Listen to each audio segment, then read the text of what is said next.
Foul called. Look at Baker. He's long. Long. Just needs a gather step. So great drive by Simone. Using his body to good effect. Gets it back to an 8-point deficit. Toscano with the price of admission. Nice bounce pass.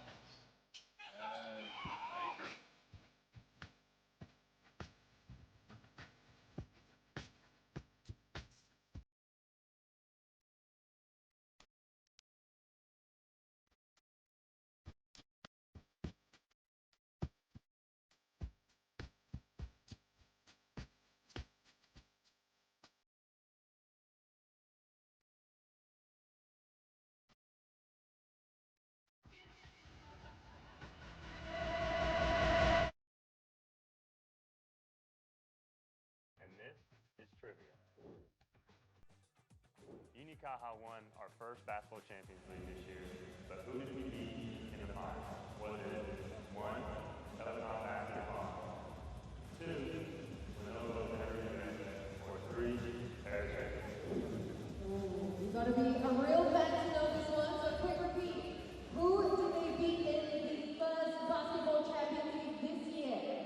Was it 1, Telecom Basketball, 2, Lenovo Tenerife, or 3, Paris? Oh, let's see if he's right. Let's see if he's right.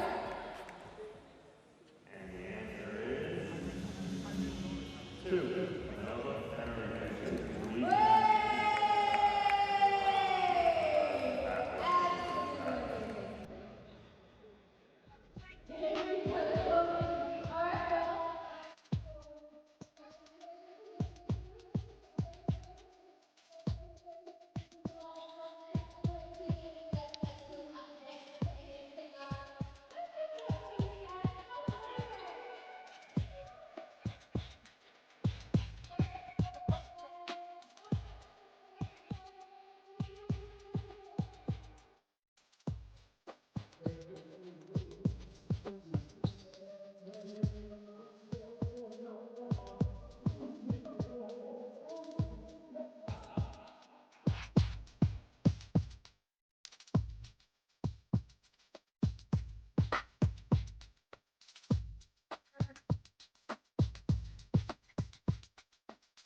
Prepare your team to face a European powerhouse like Unicaja? Hello everybody. It's very important to have a good mentality for the first game because Unicaja is a difficult team. But I think we want to more competitive as soon as possible. And Unicaja are known for their deep roster. How do you plan to deal with that depth and experience? For us, is we need have a good defense.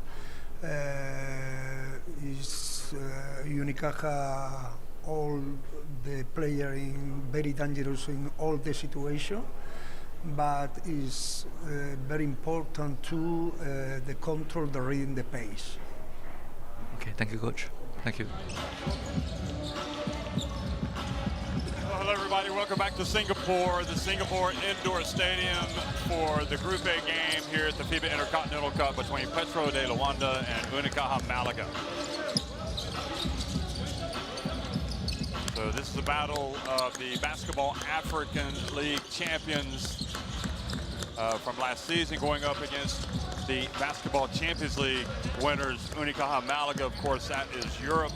They hail from Spain. We heard from the Spanish coach, Sergio Valdemillos, who is at the helm of Petro De Luanda, actually the former Mexico national team coach as well, amongst his many jobs. And of course, Ivan Navarro, who is the coach of Unicaja Malaga. And I think I'm Jeff Taylor, joined by Andrew Gaze. I think coming into this, Andrew, Unicaja Malaga is the team to beat. You know, the depth of the roster, the talent, the continuity. It is, and the experience. They play at a high level week in, week out, in playing in the tough Spanish league and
playing in AfroBaskets, Gerson Domingos, Yannick Moreira.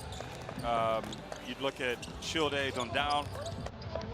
They've got Solo Diabate, who is the starting point guard for Cote d'Ivoire, who is excellent, even at 37. Terrific player that they signed because he played for the other team last year when they beat in the Basketball African League final, Al Ali. So Abu Gaku, another, Gofate Boyamba, and then Patrick Gardner, who started playing for Egypt last year. So this is a good team. Absolutely, and they are accustomed to success. They've got 16 titles in the Angolan League, and they well resourced, really well coached, and they were going to present some challenges, albeit they go into this one as the underdog. They do go into this, and I don't think there's any question about it. Unicaja Malaga will be the team to beat. Let's go down to the locker room.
So we just want to take you down to the locker room just to let you see. Did you like it when the cameras came into the locker room when you're a coach or a player? Not particularly, because you sometimes you play to the cameras and you're not behaving like you normally would. Yeah, you're trying to get locked in, want to be focused, but at the end of the day, it's all about the fans. The fans want to see it. Well, they do. That's why we do it. And it's a great insight.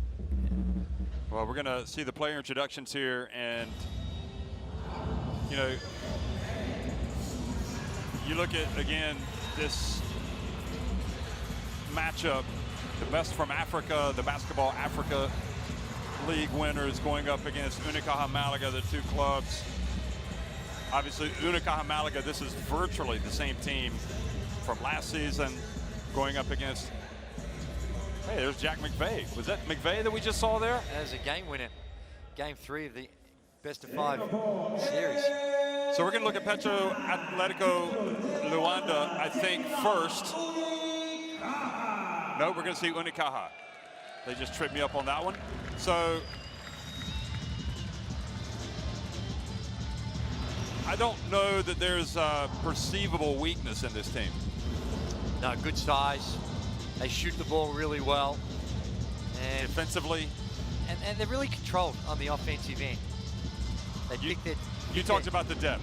That's a huge advantage. Well, particularly when you're playing, going 10 to 12 deep, you can keep guys fresh. You can play at a high level of intensity.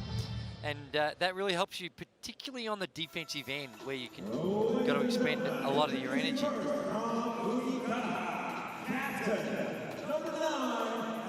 Well, there he is, Alberto Diaz, the beloved captain of Unicaja Malaga, and obviously has played the rave reviews with Spain's national team the last few years. Top defensive player for them. Tyson Perez, Dylan Osetkowski, I think they were glad they were able to hold on to him for this season. Because, well, he's a stretch, he can shoot it. And not only did they keep Osetkowski, but they signed Spaku, Oleg Balcerowski, the Poland international. They don't have Will Thomas anymore, but they still got Melvin Edgem. So this is the team, Edgem played at the Olympics for Canada.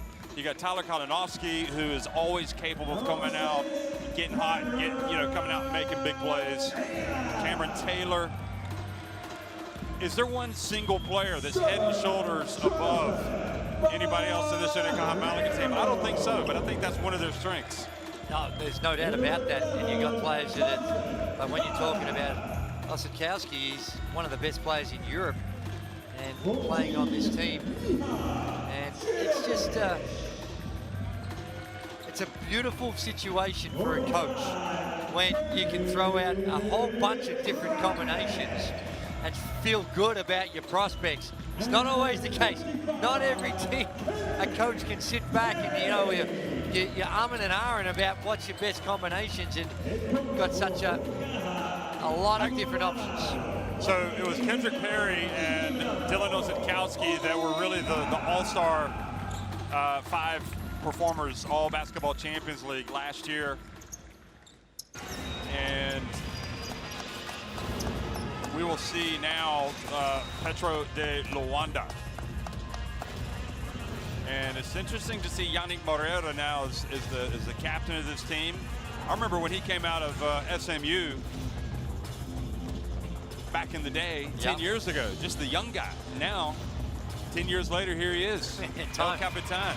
Time goes by quick, and you got to make the most of these opportunities and a chance to compete on the international stage. So Yannick Moreira will lead them out.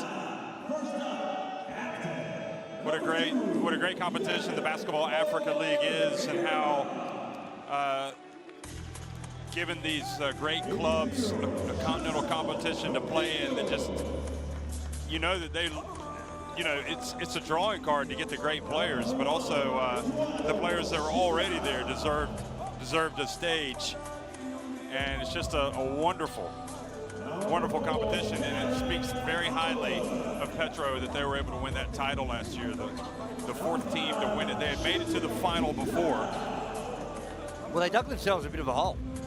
They were down, weren't they, in that final? Yeah, and they were able to work their way through it. Even throughout the course of the playoffs, they ran into some problems, but they were able to figure their way through it. I'm really pleased that they've been able to get Solo Diabate. He makes them, I think, he just gives them that bit of quality experience that's gonna come to the fore this year. Abu Gaku, a real workhorse, big, plays for Angola. Nick Faust, he's a scorer. I think you remembered recruiting him back in the day, right? When you were coaching? Yeah, we had a good look at him back in the Sydney Kings days a little while ago, and he's gone on to have a wonderful career. And I remember when Roy Rana was coaching Egypt, he brought in Patrick Gardner, had to play him as a naturalized player because he didn't get his passport, I think, in time. You have that cutoff date that you have to have it by for FIBA, and in any event, he is a very intriguing player. Played at Marist.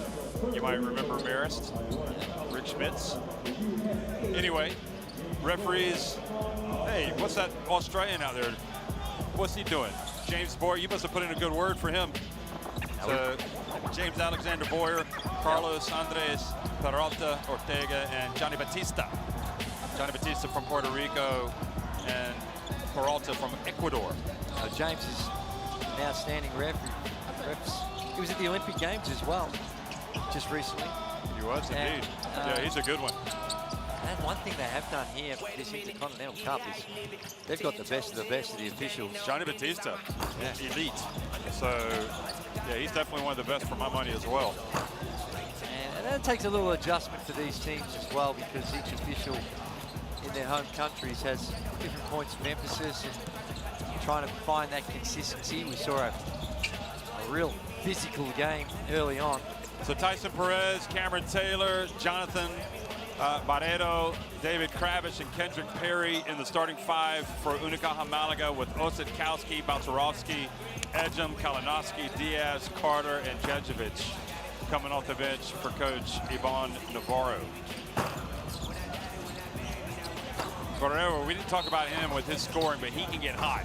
So I've seen him knock off about 6 threes in a row. Here's Ivan Navarro, just continues to grow in stature. And I think probably, well, Chus Vidaretto with Tenerife, probably regarded as the best coach ever. I'm not so sure that he's that far behind Ivan Navarro with what he's doing. There's Cumberland, Diabate, Abugaku, Bufate Boamba, and Patrick Gardner in the starting 5 for coach Sergio Valdeamios, with Domingos, Gerson Domingos, Samao, Marea, Shilde Dondao, Felipe all coming off the bench. And there's Valdeamios, who hails from Granada, so he knows a lot about Unicaja. And I think he's probably pretty aware of how difficult this game is going to be. He talked about it. They're going to have to play some defense for 40 minutes if they're going to even have a chance against Unicaja. No, absolutely. The defense is going to be key. And we saw in that first game, just before this one, the NBA G League United against Kisma. And that was a real physical game. And in that first half, it was low scoring. Well, that first quarter was tough to watch for me. But then after that, after they shook off the rust, it was a very competitive. It could be tough coming out and playing the first game of a tournament like that. Absolutely, and still very much these teams in the tail end of their preseason, finishing it up, just fine-tuning, start to put in a lot more of your sets, get real specific with some of the things that you want to do as the season approaches. But this is an important part of that fine-tuning. A lot of credibility comes with winning this tournament, a lot of prestige. Some of the all-time great clubs in the world have won this tournament. Look at this. So they've added 3 new players in Unicaja, and Balcerovski, Killian Tilly, and Perez.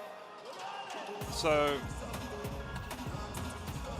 no, losing Will Thomas, though, that is a huge absence for them, a veteran, but you're going to have some changes. First sub-Saharan club to win the ball, Petro De Luanda, 4th team from Africa to compete in the FIBA Intercontinental Cup.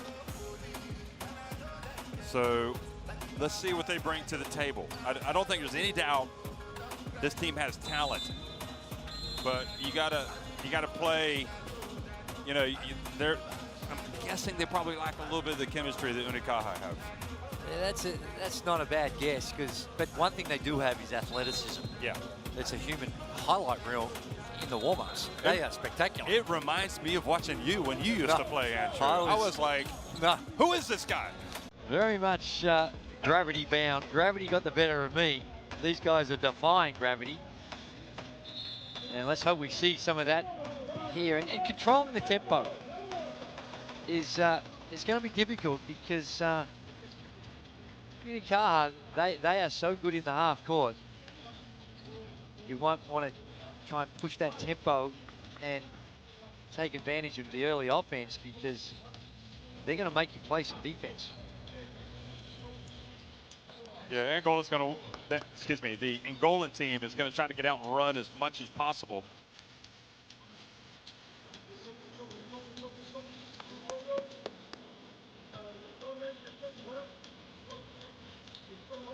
So the second game of the day, after the G League United's opening win in this competition, they defeated Kimsa from Argentina, the Basketball Champions League America winners. This is the Basketball Champions League winners, Unicaja Malaga from Spain, from Europe, taking on the Basketball Africa League winners, Petro De Luanda, who are wearing the white.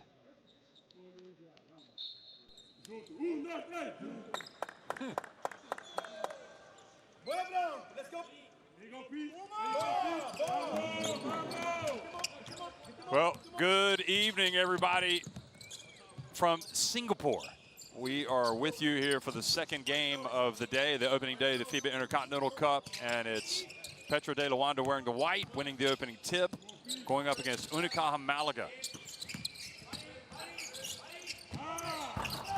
And a tough shot taken by Cumberland, and already getting out and running Malaga, but Solo Debate swooped in there to come up with the steal. Here's Patrick Gardner, and he is a good all-around player. And we're just getting a look at it. If you did the scout on him, you know he can shoot it. No, he's good. Lefty can knock down the 3 ball. He can stretch the floor. And a bit of a breakdown by Unicaja on the defensive end on that occasion. He was wide open. Taylor over to Barreto for 3, and he answers. Well, that could be the first of many for him because, like I said, he can fill it up.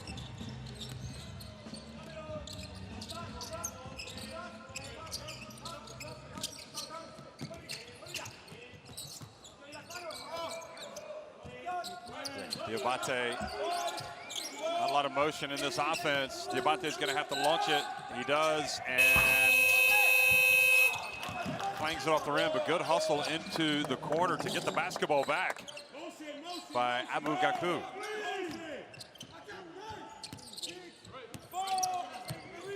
Cumberland, his pass intercepted by Perry.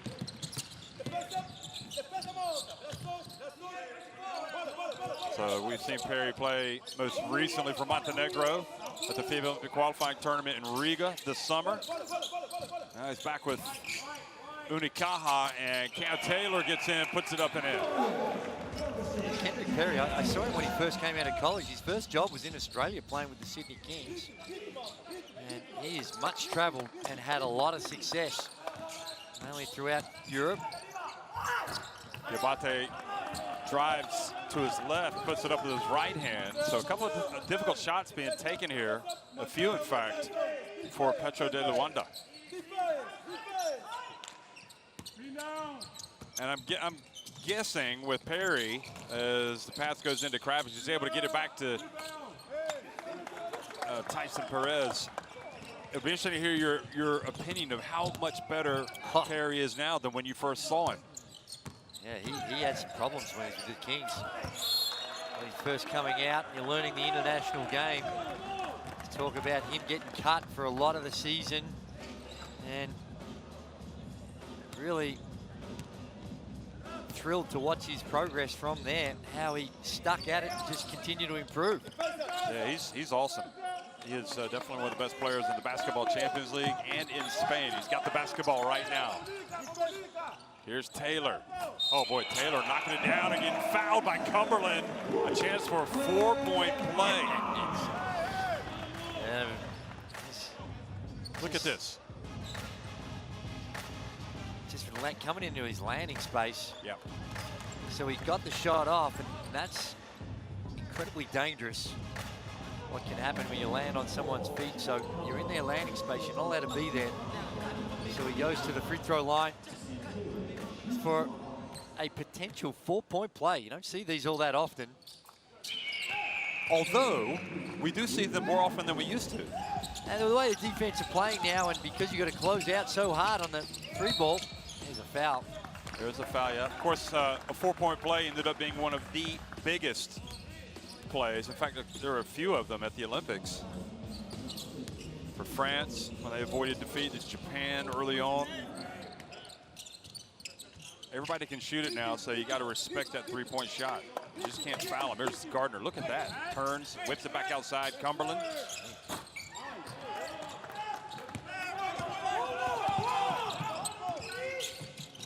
Pass deflected. Tyson Perez gets it back. And there is a good rebound from Patrick Gardner. Now Cumberland on the break.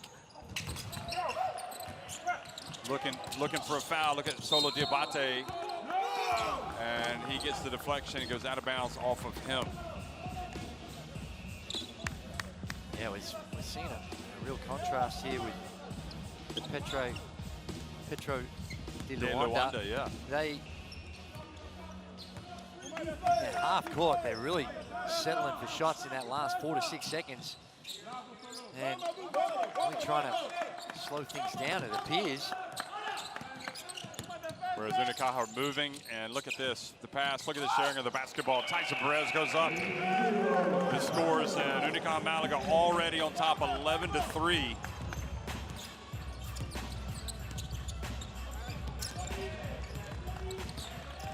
And put in the clamps on this Petro De Luanda team, which again, yeah, you're right. I mean, they're just kind of standing around Cumberland. Nice pass to Gardner. And Gardner follows up his own miss. Well, he's going to be a good fit for this team. Oh, my word. Really athletic. They try to go back into a zone defense, but there's confusion. I think Krabish, I think perhaps a tad fortunate to keep possession there. Valdiomillos, you can see having words about something with Johnny Batista.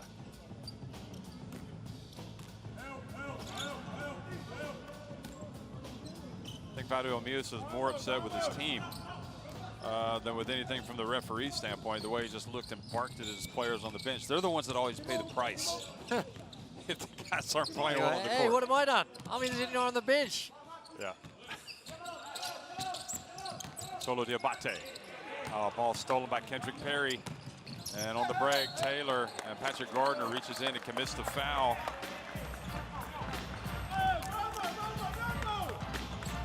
So the two of the newcomers, Diabate and Gardner, they didn't want to give away the layup, but Valdiomillos is really barking instructions at Abu Gaku.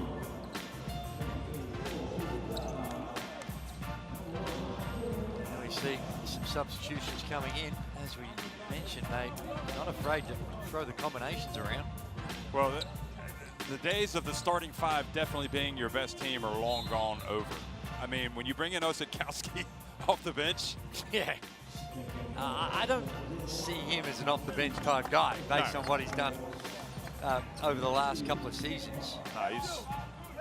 He's one of the best players in Europe, and it is also a substitution coming in for Petro De Luanda. Valdiomillos was having a go at Abu Gaku, and he's taken him out of the game, and he's brought in Clesio Castro. And the lead now 5 minutes and 1 second into the contest, 12-5 for Unicaja Malaga.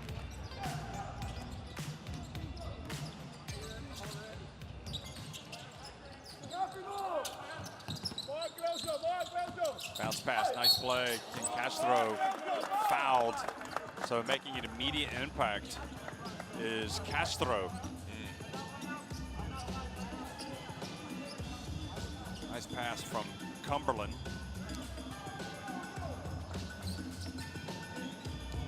The reach in.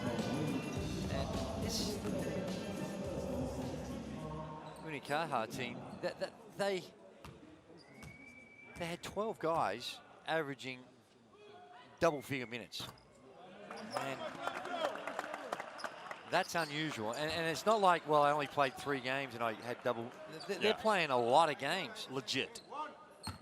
Well, you got Tyler Kalinowski, but you keep everybody happy that way. Well, you can, except if you've got higher expectations individually. And yeah, because I've even heard cases where agents will call. That's I'm not talking about anybody specific here. I know who I'm talking about, but I'm not going to tell you who. But agents calling up coaches and saying, "Hey, why is my guy not playing? 30 minutes a game? He wants to be averaging 32 a game." Well, Osadkowski, he's their leading scorer with almost 12 points a game, and he only averaging 19 minutes. Efficiency.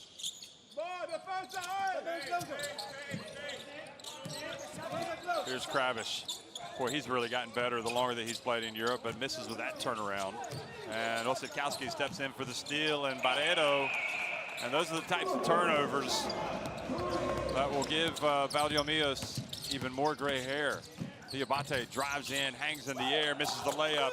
And Krabish had the ball deflected as he was passing it, so that stops the fast break. And now Diabate going for the steal, doesn't get it. Bounce pass, Barreto. Look at Kendrick Perry putting it on a platter for Barreto. Good ball movement, but Barreto off the ball. He didn't just stand and wait on the three-point line. Saw the defender has turned his head, gets behind him, easy 2.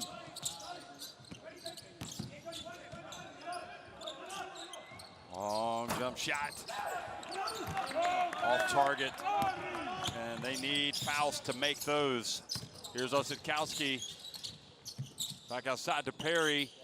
Count it! Valdiomillos has seen enough. He needs to push the reset button. He calls timeout. They need to have a chat about it. Figure out a way to get this scoreboard ticking over. Only got the 6 points and 2 of 9 from the field. Had some okay looks, but this defense is well connected. It's alarm bells are ringing early.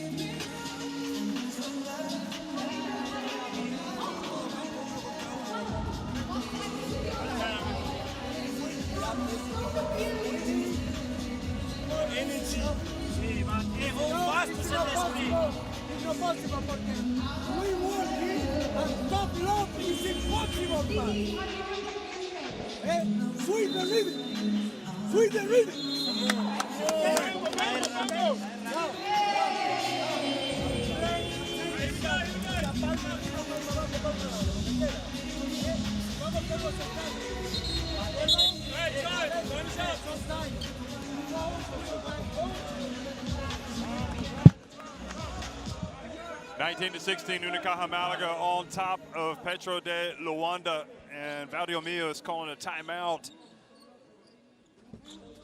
as his team gives away some easy looks. Look at that bounce pass to Barreto. That was just slick. Coming up with the dimes. And then Perry also showing his shot. He could have been, I mean, Marcelino Huertas was the MVP last year, deservedly the Basketball Champions League, or last season. I think probably Perry probably deserves some votes. There's Alberto Diaz, he checks in as well. He's on the ball and he forces an over and back. Wow. Already for Shilde Dondal, the Angola national team point guard. Well, oh yeah, having problems putting the ball in the hole. There you see it, the left foot comes back. I mean, that was more self-inflicted. Yeah, it was. It wasn't like the pressure forced him into it. But that's 5 turnovers already, and we've still got 3 minutes to play in the first. Oleg Bacharovsky also in, number 2. Here is Kalinowski missing it. So, McFaust. Oh, Cumberland made his cut. But Yannick Moreira, who's in the game, wasn't able to get him the basketball, but a foul called.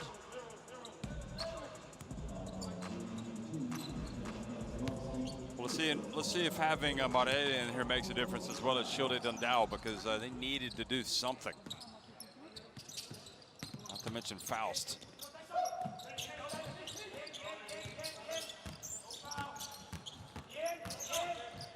Ooh, that is a tall order going up against that front line of Osetkowski and Bacharovsky. There's Bacharovsky handed it off to Carter. Nice double. He passes out of it.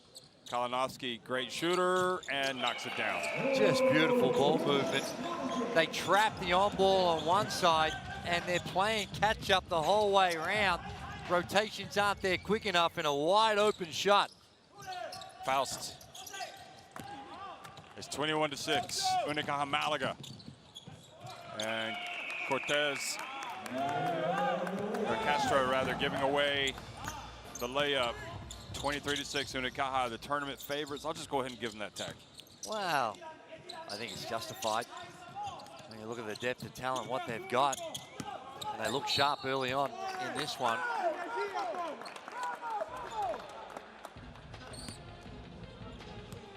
Moreta, they're coming right out. Now that's a big guy, hard showing on an on-ball screen near the center line. And it speaks volumes for his willingness to get out and play so high. Help his teammate out.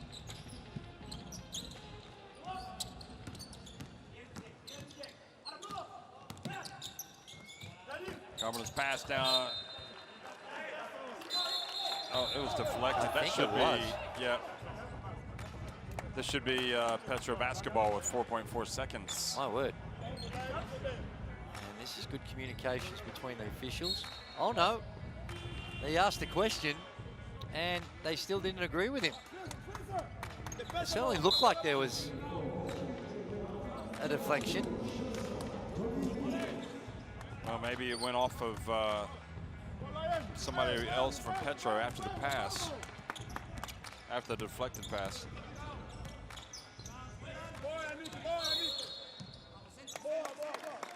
Not a whistle for the foul.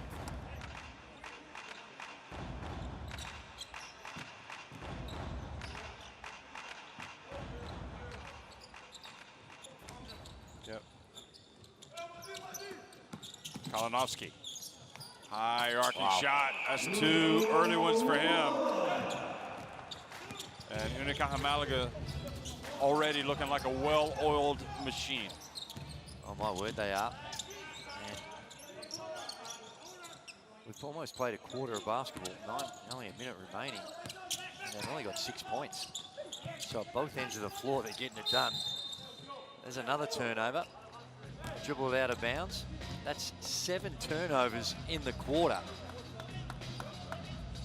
And it couldn't have been, here it is here. The left foot just clips the line. It couldn't have been a worse start. 7 turnovers, 2 of 11 from the field, 1 of 7 from the three-point line. Also, you fouled the three-point shooter when he made it. He got a 4-point play. So anything that could go wrong has gone wrong so far for Petro De Luanda. The first sub-Saharan team to win the Basketball Africa League last season. Perez. Oh, nice play. Excuse me, Tyson Carter turns it over with a shot clock violation. They forced them into that. That wasn't just a situation where the offense went to sleep. That was just really good defense.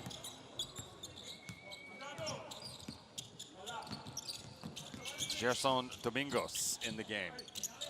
Where's 0-0? Faust.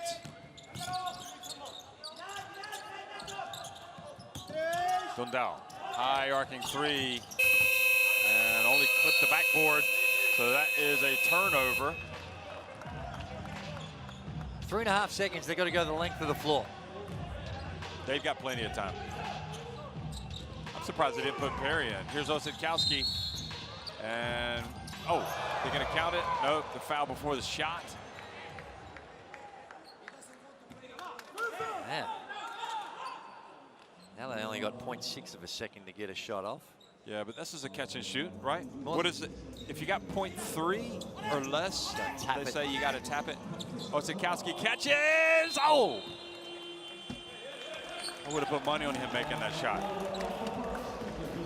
Well, at the end of the one, it's all Unicaja Malaga on course for 100 at this stage. They lead it 25-6 over Petro De Luanda.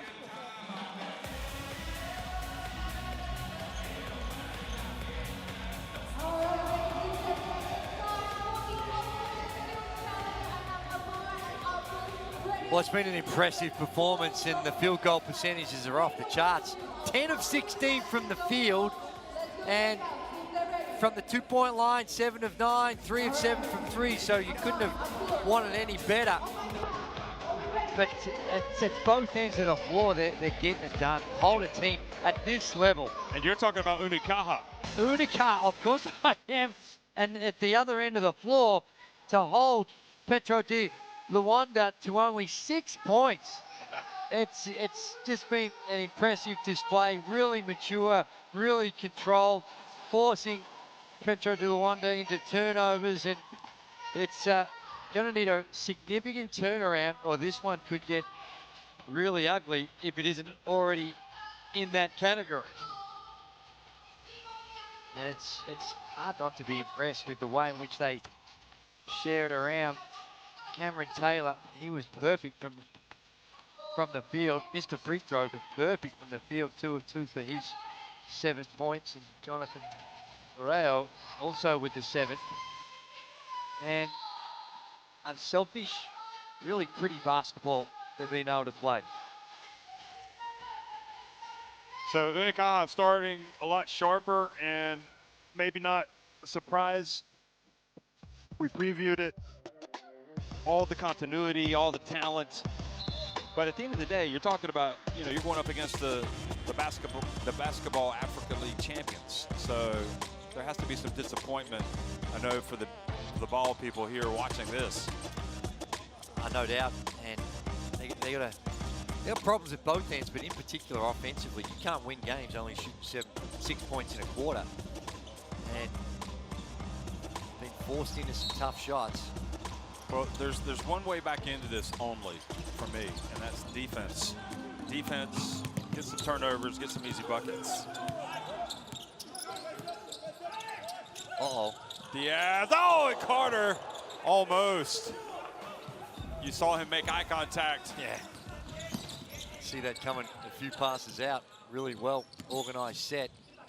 Unable to close the deal, but Carter showing some athleticism. Here's Morea back to the basket. But you're talking about going up against a 7-footer, Bocharowski, who, you know, they're easier things. Look at this. How did he miss this? Just a little too far out. Again, oh, Alberto Diaz fighting through the screen. Yannick Morea, a nice pump fake. And shows you why he was top 7 in scoring at the World Cup 10 years ago in Spain. But the thing about him is that they don't, everything's coming off the dribble.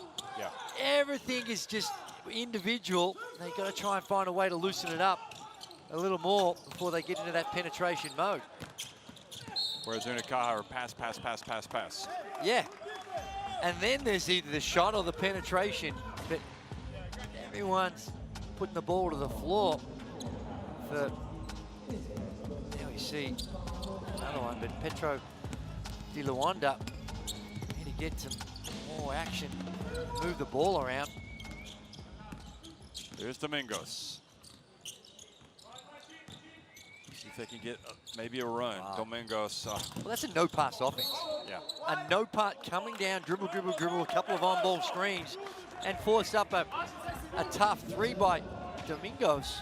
That's not going to get it done.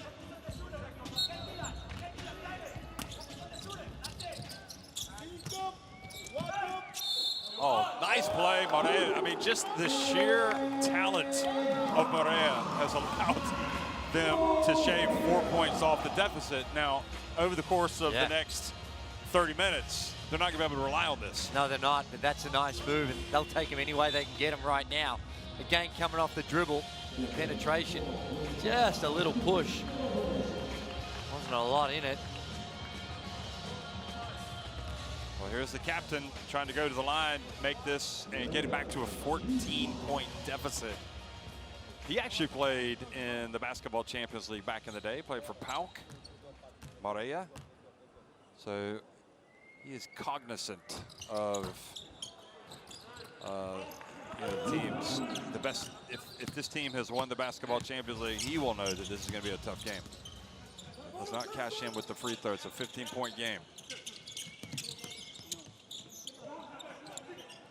Melvin Edgem in the game, Canada international, the Olympian for Unicaja. Carter. Oh, good recognition, and look at Kalinowski. Once he makes it, if he makes an early shot like he did in this game, forget it. Well, that's true, and he's a lights-out shooter, but he got a little help then. I don't think he called back. There's Morea again. Doing his best to try to keep this thing close, back to a 16-point deficit now. And herein lies the problem. Osadkowski, it's not just Kalinowski, it's not just Carter. They've got multiple weapons. Tundal missing. And oh dear. Osadkowski with the pump fake. Kalinowski counted. My goodness. This is, even when you know that he's a streaky shooter like this, you can only marvel. well, right now he's seeing it like a hula hoop. He feels like anything he throws up is going to go in, and that's dangerous for a guy of his skill sets. Another timeout for Petro De Luanda. Petro De Luanda could use a little bit of fuel.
Kalinowski, as we see earlier, he made the three. There's his other running mate,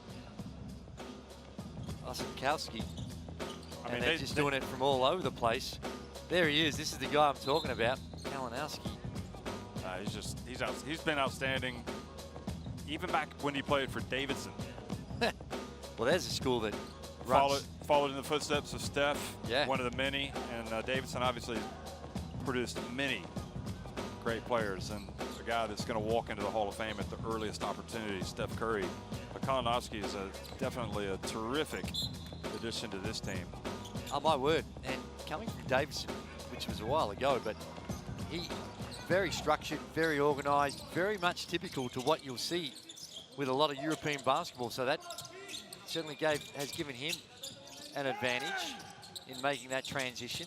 Yeah, he played for the legendary Bob McKillop. Here's Solo Diabate. Nice finish for him. But it is a long road back right now, down 20 points. The only good thing you can say about Angola's situation right now is they have time. Otherwise, it's not good. Well, they've tried, after this timeout, they've tried to change it up. They've gone to a 2-3 zone. How about that? Castro stepping in and getting the steal and then driving in. How about, oh my goodness.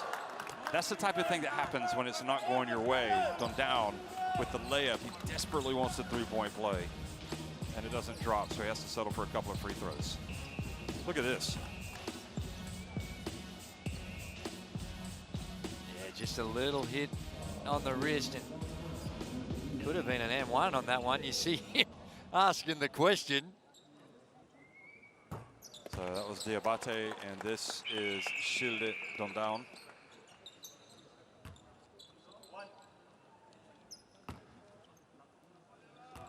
He was one of their best players at the World Cup in 2023. Yeah, he was terrific. Great defensive player. Yeah, averaged 14 a game. Gives away a lot of size to opponents, but he uses that to his advantage in other ways, especially on defense, but as you said, scoring as well. There's the three-pointer, and Carter just keeps piling on the misery. This is just some lights-out shooting. 7 of 11 from the three-point line. 13 of 20, 14 of 21. Shilde tries to get it right back, does not. And good hustle defensively, but it's Diaz that ends up coming up with the basketball, gets to Carter, back to Djedovic, and Djedovic knocks in the three-pointer. Oh, this is, now admittedly there's been some wide open looks, but I don't care if you're out there by yourself taking some shots. Cumberland charges. If you can go 8 for 12, just out there by yourself. Yeah. That's some good shooting. Yeah. And to be able to knock it down. So unfortunately for Petro De Luanda, they're feeling the full force of a white-hot team at the moment. Yeah, but the problem is the way they started. They allowed Unicaja to settle pretty quickly, and now they're paying the price. My word, it's a long way back from here. 40-16, 24-point lead for Unicaja. And normally when your lights out from the three-point line, teams won't go to a zone, but that's what they're having a look at, 2-3 zone. Alberto Diaz, look at him hustling after the basketball. And it's Cumberland that comes up with it. So finally, oh, dangerous play. They're able to get it, and they should get a layup. They do, but then miss it. Castro.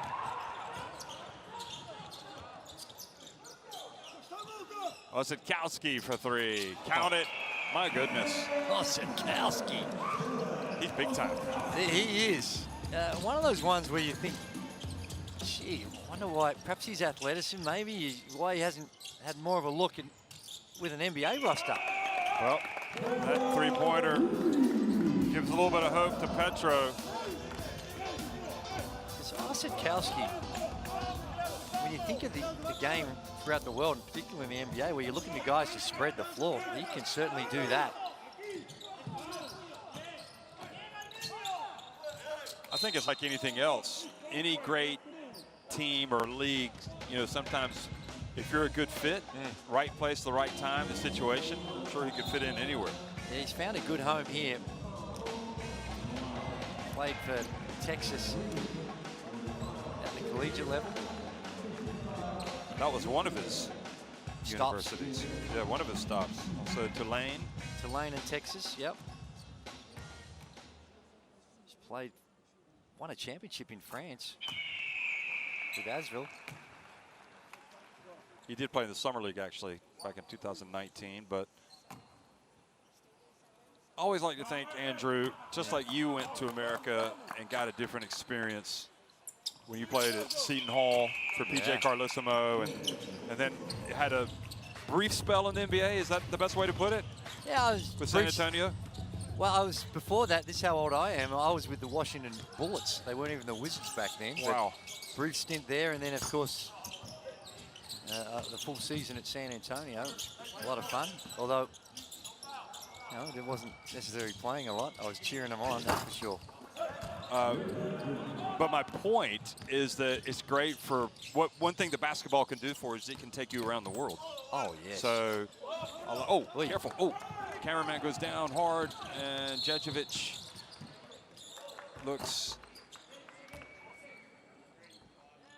looking for a foul, and I'll tell you what, that was out of your picture, but that cameraman just got run over by Djedovic and has somehow held onto the camera and appears to have avoided injury. I don't know how. We got an elite crew working here. He dusts it off, he's back in his seat, and he's ready to provide us with some vision. Oh, that's a nice play. Now Castro does finish this one, and this is much better. Much better for Petro De Luanda. It is. Really good feed. So Djedovic is going to have a word with his coach.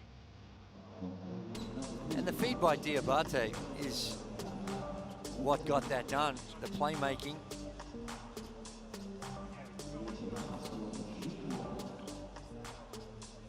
Worked their way to the free throw line, where they've had some problems. They're 3 of 5, not terrible, but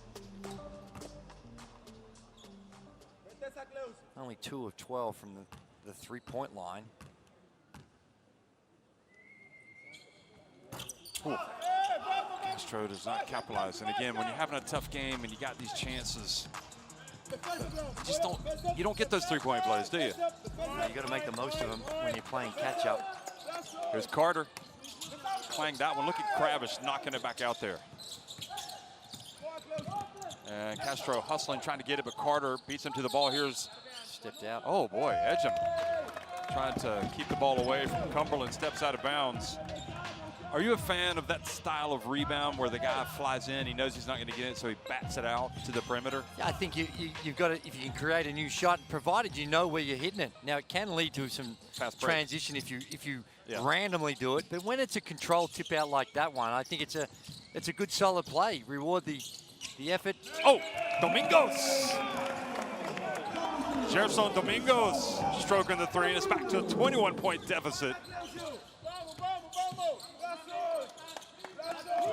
One thing this zone defense has done, it's slowed them down a little bit. Poor Cumberland really battling away, and just that little extra push on Edgem was unnecessary. And the Ecuadorian referee was not going to let it go. It's the kick out, penetration, kick. Soft, short. Domingos. We've seen some good left-handed shooting today, haven't we? Yeah, they look pretty, don't they? Tavares. It's something always about the lefties. They just. It doesn't matter what the sport. Even for the person that writes with his left hand with a pencil, looks better. I don't know what it is. There is. And Kravis goes out of bounds. So another chance here for Petro De Luanda.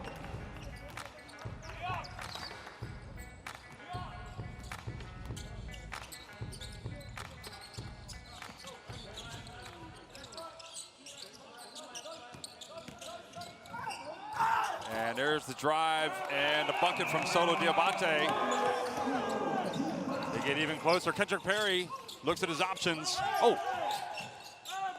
Cam Taylor going behind the back. Here's Jedovic. Knocks it down. And therein lies the problem. Yeah. They just got too many guys you got to stop. And They're unstoppable. When they're shooting it like this, 9 of 14 from the three-point line. Oh, look, Cam Taylor going behind his back. And again, right when you think you got to run, Unicaja Malaga dig in. He's got to love the unselfishness. Prepared to make the extra pass. Look at Edgem. Floats in, puts up a difficult shot. Gardner showing himself to be somewhat formidable on the defensive end with some of his height and length. Domingos, another one. Gershon Domingos, he wears 00. But he's definitely not a 0. And Castro whistle for the foul on Perry, who wants an unsportsmanlike, but well, look at this. And this Domingos. is almost the same spot that he just hit the 3 before. That's Andrew Gay's range. Look at that. Now, come on. That is under a little bit more pressure than the previous one, but found his spot, knocks it down. Officials talking about whether this should be an upgrade. To me, it was just an awkward situation. Yeah. I don't think he meant, but anytime you're swinging and you're going near the head and the neck, they're going to have a look at it. And they're going to go to the monitor to check it out. So this has the potential to get upgraded. Well, anytime they huddle, you know they're going to get a look at it. So they got Boris Krejci over there as well, the Slovenian referee. Now Castro, They'll figure this one out. Take a look at it. I don't think the intent was anything malicious. I don't think so either. I think you're right. I was thinking it was almost as if just awkward, Perry the was size. kind of inviting it the way he was knifing his way into the lane. Almost going into the body. Oh, but it looks bad there, doesn't it? It does, it does. Look at this again. See, he's just reached out, but because of the height difference, and it looks a whole lot worse than I think it actually was. Let's put it this way. I'm not going to be surprised if they call it, but I won't be surprised if they don't call it. Well, Perry did a good job of selling it as well. He went in there. Once he knew that contact was around the neck, it was almost like he kept his motion going to make sure he couldn't release his arm. Okay, let's see what they do. Oh, they have called it. They kind of had to, with the way the rules are written. Yeah. Anything around the head and the neck. And it's hard to argue there was any sort of legit play or basketball play on the ball. But this is what Perry does to you. He puts you under pressure and makes you do things you don't want to do. Yeah. I mean, he plays hard. He's going hard to the basket. No, that's right. And he's had success wherever a lot of places he's been. And boy, has he had a journey. As we mentioned, started off in Australia, but played in Hungary, Macedonia, Russia, France, Serbia, Slovenia, Greece. Look at him on Navarro. He's glad he's got him. Well, as he should. And he's talking about the international nature of the game. What a career to be able to play in all those different countries, different experiences. Absolutely. Elite level basketball. Some people have to backpack and do it. And these guys can do it while making some money. And quite decent money for a lot of them as well. But maybe you don't get to see the sights quite as much as the normal backpacker. They see a lot of basketball courts. Here's Perry for 3. Oh, look at that. Edgem just picks up the rebound and puts it up and in. Well, when you're in the zone, sometimes you can lose focus on your boxing out responsibilities. And that was another case where Edgem just no contact whatsoever, walked in there for an easy 2. Gardner puts on the deck. I like it. Drives in and then tries to knock it out of the hands of Kravish. And they're in the bonus. So we're going to go down the other end and shoot a couple of free throws. Domingos is going to come back in. Boyamba hears it from his coach about not getting the rebound.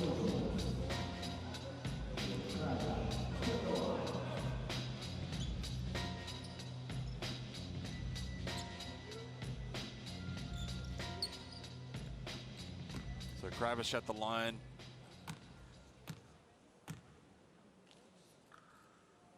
Yeah, makes the first.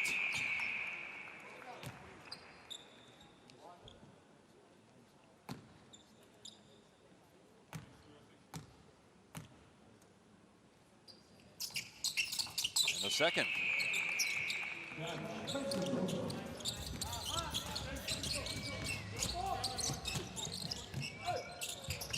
Castro, well, went to his left hand, missed it, and quickly up the floor come Unicaja Malaga. Jedovic rebounds, lays it up and in.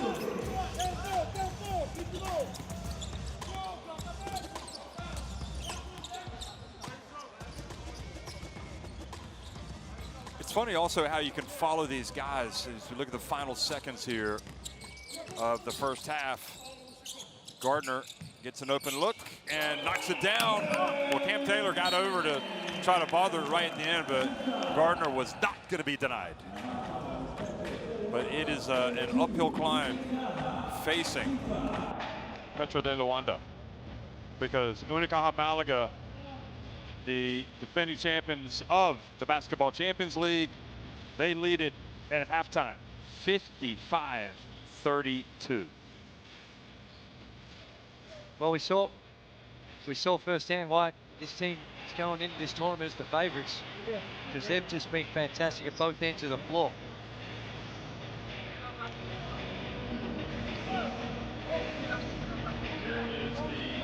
Shooting numbers, 10 of 16 for Unicaja from deep. You've been talking about that all game long. That's tough to beat. Rebound, every category, they have an advantage right now. Just give us a second. Let's hear from Tyler. Okay, Tyler, so you guys are leading by a huge margin, shooting 63% from the three-point line. I guess we don't need to ask you how you're feeling in Singapore so far. Feeling pretty good. We're shooting the ball really well. I think we're playing really good defense. So hopefully we keep that up in the second half. And what do you want to see from you and your teammates in the second half? Do you want to increase your lead and keep improving as a team? Absolutely. We gotta keep playing good defense. You know, we can't let off the gas. Let them get back in the game, and you know, keep playing hard. Thanks.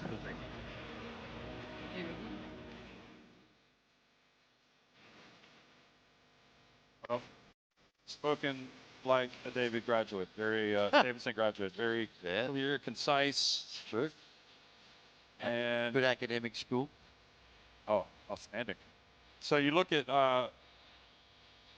these highlights, and that was the one I think that hurts the most. Kalinowski, he knew how much time there was. He put it up, he banked it in. But to be honest, I mean, maybe he meant to. Yeah, well, the way it's going, they're seeing it, and there you see Ossetkowski, and not only he's 2 or 3 from the field, 2 or 3 from the three-point line. He's got the 6 points, but he's done it everywhere. 5 rebounds, 6 assists in the first half. So Where is he in overall efficiency, do you think? Well, if he's not leading it, we might have to check out our statisticians, because they are some impressive numbers. And again, as we've seen with this team, and we've mentioned many a time, that they share the minutes around, as they have done here. Jedovic has got his 10 points in 7 minutes and 19 seconds of action. So I'll tell you what, you know, you look at Malaga, you look at Tenerife, and you look, when you think about the Basketball Champions League and how they've been able to come in and just really impose themselves on teams, but how it's also elevated their status, in my opinion. I mean, they've just become powerhouses. This Malaga team is just looking like last year was just kind of the beginning, you know? no, it's easier to pick up when you've got the continuity, and as we mentioned at the top of the game, that this team has been together for, the bulk of this team has been together for a few seasons, a few seasons, and the changes from last season to this are minimal. And for Petro De Luanda, they need to take care of that. They've got to do a lot of things, have a good hard look at a lot of different areas, both offensively and defensively, but taking care of the ball. 10 turnovers. Yeah, they've got too many good players to be down by 23 points. But I think it's I don't want to say chemistry issue, it's more of a continuity issue. Yeah, 32 points is not going to get it done against a ruthlessly efficient offense, and they got their work cut out for them. I mean, Fausta's one of their main players last year. He's not really imposed himself at all in this game. So we're at halftime. It's 55-32. Unicaja Malaga with a stranglehold on proceedings against Petro De Luanda.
improve to compete with Unicaja?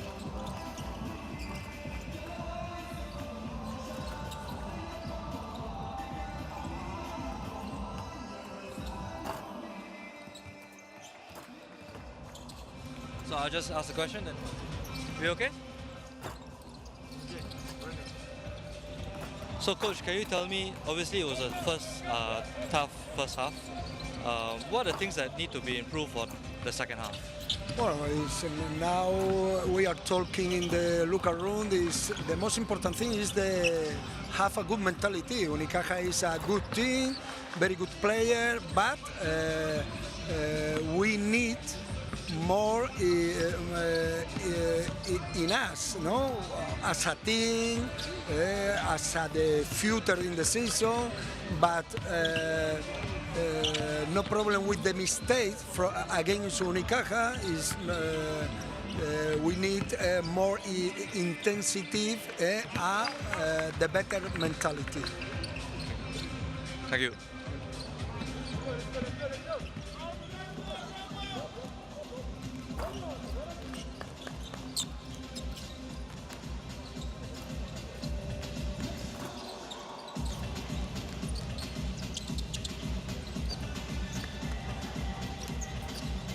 So 55-32 is the lead for Unicaja Malaga over Petro De Luanda. And I thought that was a very insightful half-time interview with Sergio Valdeamillos. It's like, hey, this is Unicaja Malaga, but don't show them too much respect.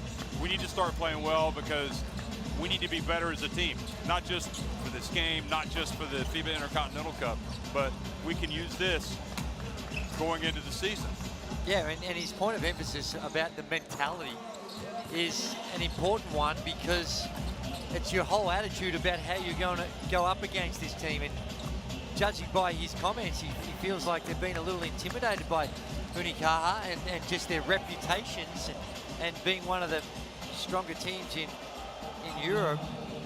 And that forces sometimes you to make some poor decisions. And I think on both ends of the floor, there's been some moments that they've been a little tentative, uncertain, and occasionally unorganised about their plan on how they're going to attack it. But really the way they started, especially on offense, and you remarked, you're like, they're taking it down to the last 5 or 4 seconds before they start trying to do anything. Yeah, that's right. And just relying on individual one-on-one plays is not going to get it done. And quite often, even though they were going down to that last sort of 6 to 4 seconds, there wasn't a lot of man movement before they actually got to that point. And some of that can be your mentality, which the coach referred to, but you also got to give a lot of credit to the defense. They were doing a terrific job of taking away the driving lanes. But they would have seen tapes of this game beforehand. They would have known what was coming because the way Unicaja has played now is no different to how they played last season. Well, and because of that, the personnel is almost exactly the same. Yeah. So they were, unlike some of the other teams, you go in your preparation, you don't really know a lot about them. You do your scout on the individual players, but as far as your team concepts, it's a little harder. But not with this team because of what they've had over the years. But it's one thing knowing what they're going to do. That's a whole different kettle of fish trying to stop it. I thought they got some success from their zone defense as well. It changed it up a little bit and just tried to change the momentum of the game. But I don't think that's going to be the answer to their problems of how they try and make a game of this one. Well, the funny thing is, when you also think about the players that are here that aren't dressed out tonight for Unicaja Malaga, the likes of Yankuba Sima, who, again, it just illustrates how, this is a team that is just loaded with quality. Yeah. Well, as a coach, he goes into the halftime locker room and says, my team's shooting 19 of 30 from the field, 10 of 16. So they've had 30 field goal attempts, 16 of them, more than half of them are coming from the three-point line, and they've been able to make 10 of them. So almost everything went perfectly for them in the first half. I should also say they have Killian Tilly. Oh, yes. So That's another one. Had that great. Out of the NBA. Yeah, had the great run at Gonzaga. His brother Ken Tilley also plays professionally. Here is the second half underway, and Petro De Luanda with the opening possession. Solo Diabate shakes and bakes, drives in and scores. Well, you know, basketball's a 40-minute game. Sometimes 45, sometimes 50, depending if you go to overtime, obviously. So let's see what Petro De Luanda can do here. And almost a completely different starting five to start this second half. Yeah, he's got Domingos out there. Castro gets a hand up, and that is Kalinowski. And it's just, again, it doesn't matter what your mindset is against these guys. They're not going to stop doing what they do. Oh, look at that. Great play. Perez drives in, throws it down. That was pretty.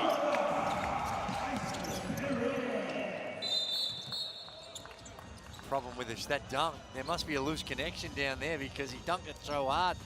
The shot clock and game clock above the rim went off. Well, there's certainly no loose connection within the players themselves because they are hitting the runway. Look at that, with some emphasis and with Castro right on him. No stopping him. Tyson. Oh man, that's pretty. And up in the lanes. Gets the turnover and rewards himself with a nice flush.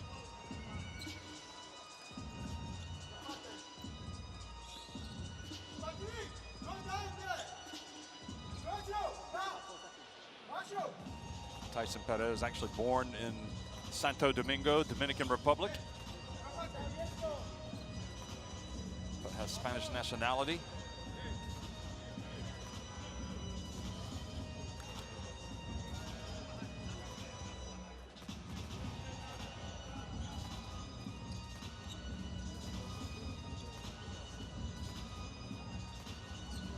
Tyson Perez actually played for Spain's youth teams as well. And he played in the Eurobasket 2022 qualifiers. Excuse me, I did not play in the youth teams. Played for the in 2021 the Eurobasket qualifiers and also the World Cup qualifiers. So again, just another testament to how good these guys are. Domingos drives in, good hands. Kravish gets the hand up and blocks the shot.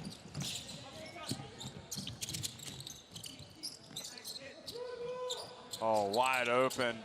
Barreto knocks it down. This is just... You got to salute him.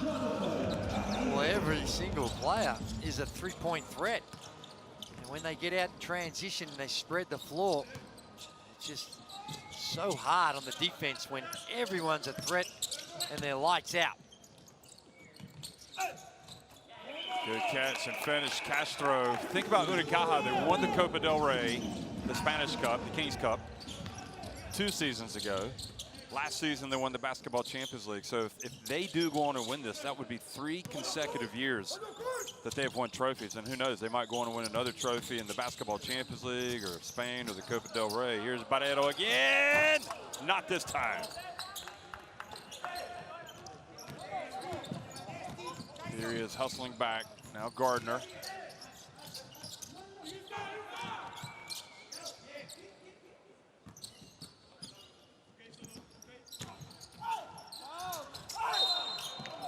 And they do call the foul. Or do they? On Kalinowski? Yes. Kalinowski not happy with the help defense. Stern words.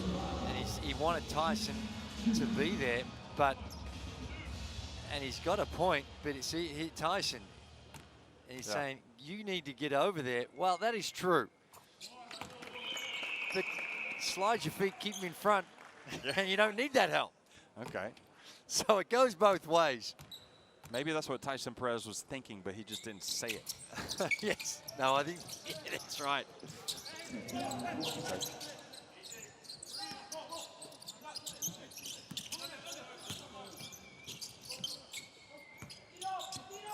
Domingo steps back. Good rebound, Castro sticks with it. Gardner gets it. That's much better for Petro.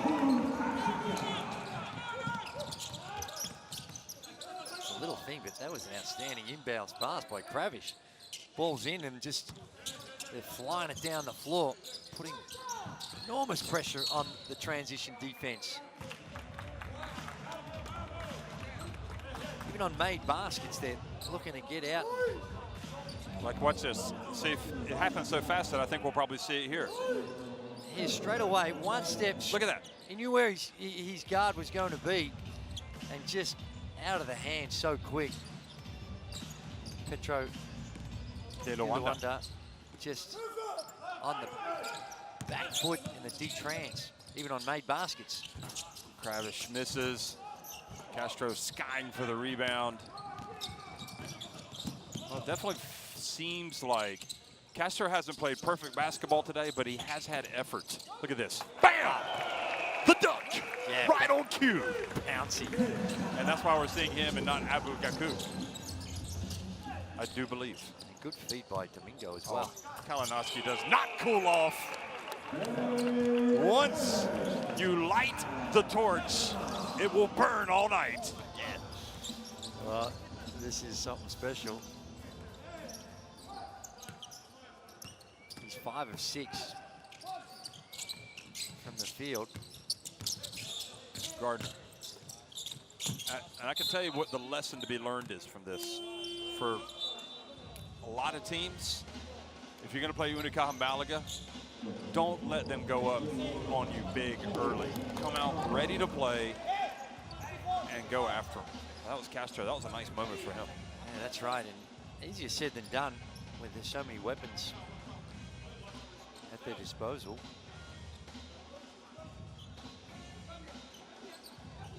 Kalinowski's, 6 of 7, 4 of 5 from the three-point line. I don't really feel like there's been any stress in it. They're all just really good looks. Doesn't have to force anything.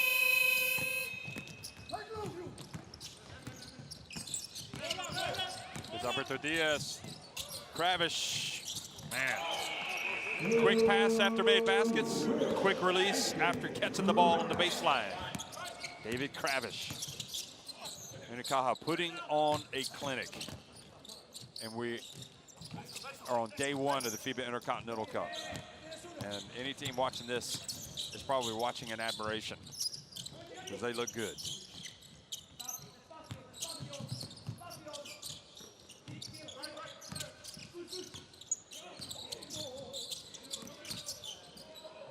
Barreto, another one.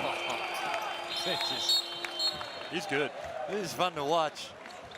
They've had 38 field goal attempts. 21 of them have come from the three-point line. Man. It's the modern game. Let it fly. And they've got a nice, healthy 30-point buffer. All right, ladies and gentlemen, I want to start. And they are well worth it.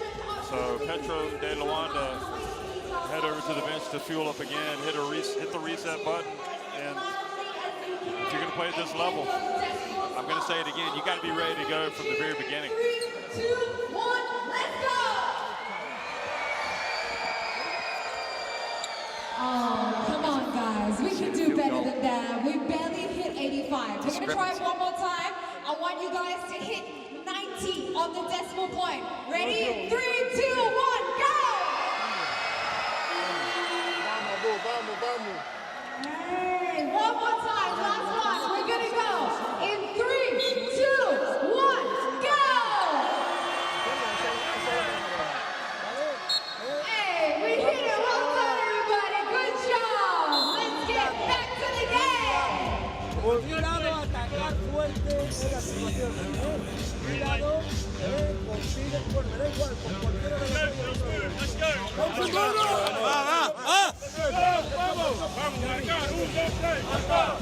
So, Andrew, what do you do now if you're Petro De Luanda?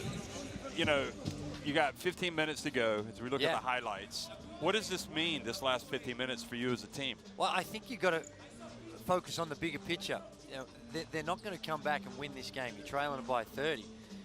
But you've got to think of the season that lies ahead and how you've got to continue to get better. Use this experience.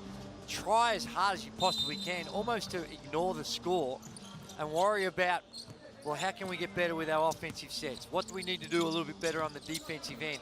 And really put a focus on your systems and getting better at your systems rather than worrying about the outcome. Case in point, Abu Gaku, the misses from the corner. Al Riyadh will be the other opponent that Unicaja Malaga face before you would think they would make it to the final. Domingos taking nothing away from Al Riyadh, but you know, they've got Wael Arakji. I mean, Unicaja will definitely start as favorites in that one. No doubt.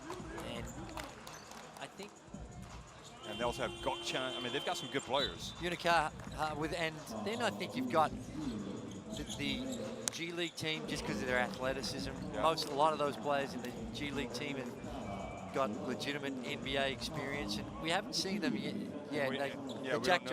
The Tasmanian jack jumpers. Just what is a jack jumper? I've been asking myself that question. It's this ant.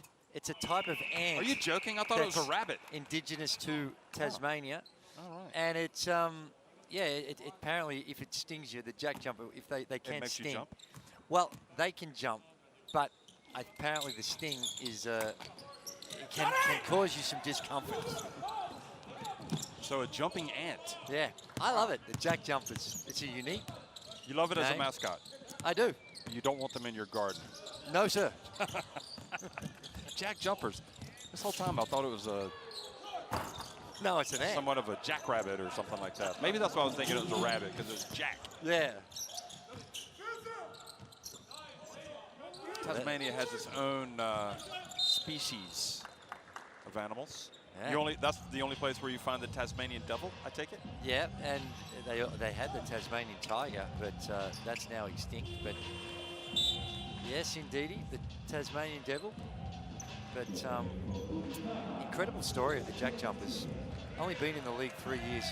After their third year, they won their title. They made it to the championship series in their first year, semi-finals in their second year, and win it in their third. And Balcharovsky goes up. Spaku lays it up and in. And what do you attribute that early success to for the Tasmanian Jack Jumpers?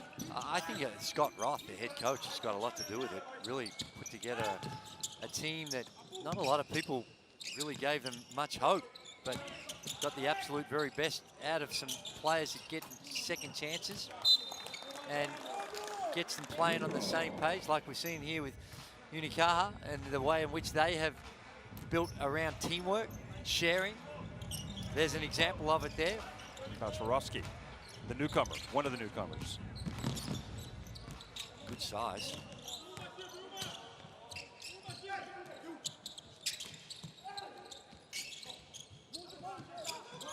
Yeah, it's going to be interesting to see if the Jack Jumpers can, well, first of all, how they fare in this competition, and also how they fare in their follow-up season. Yeah. Defending that title. Yeah. There's a wrestling match going on. Maria, yep, and Balcharovsky.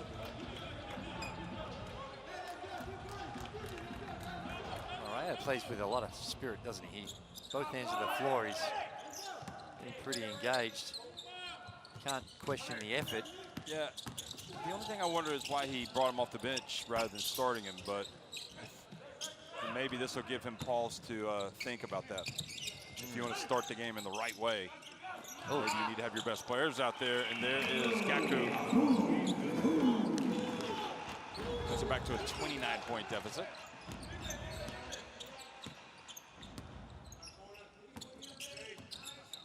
Look at Kalinowski. Okay, he's human. He has missed it.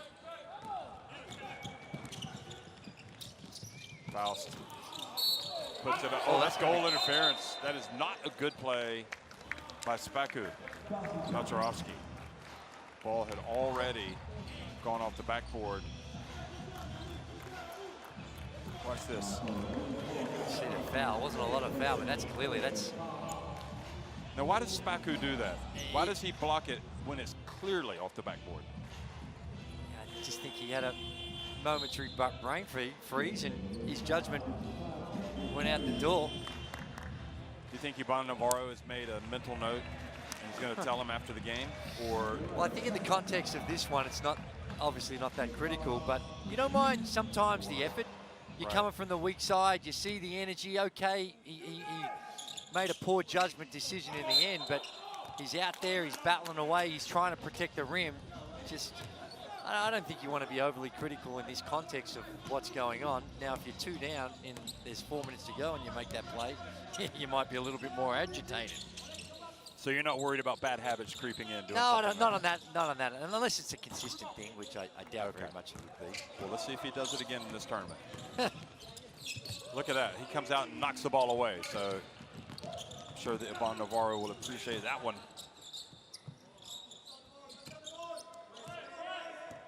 Oh boy, this is a mismatch.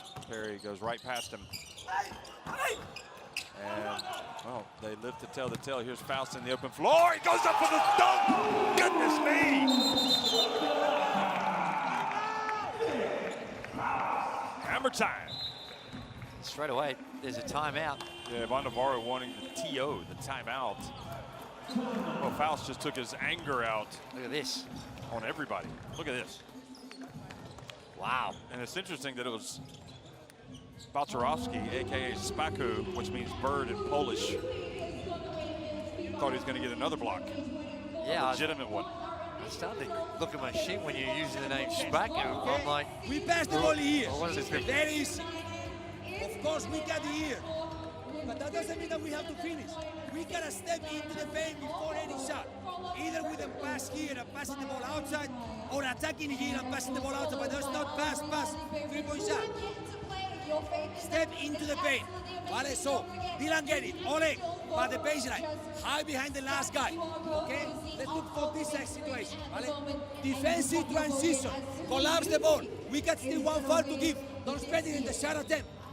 Okay, stay serious, guys. Let's go. Hey. Go, guys, let's go. Of course, we've got plenty of exciting games coming up. We've already got 2 games going on. Just a little reminder to his team.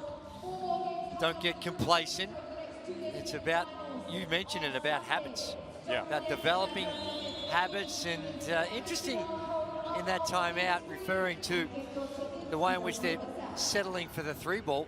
26 3-point field goal attempts, and doesn't want him just to get a little lazy and complacent and just play on the perimeter. So he goes to his next play that's got someone in the dunker spot on the penetration and trying to see if they can play off a little bit more around the rim.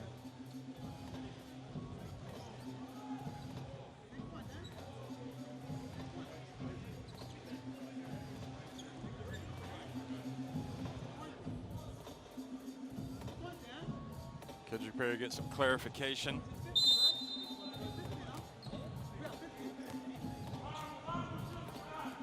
Maybe if Perry wasn't that impressive when he played down under, just he wasn't a good fit for the league, or do you think he just like flipped the switch? No, as a I pro? think it's just acclimatizing to international basketball.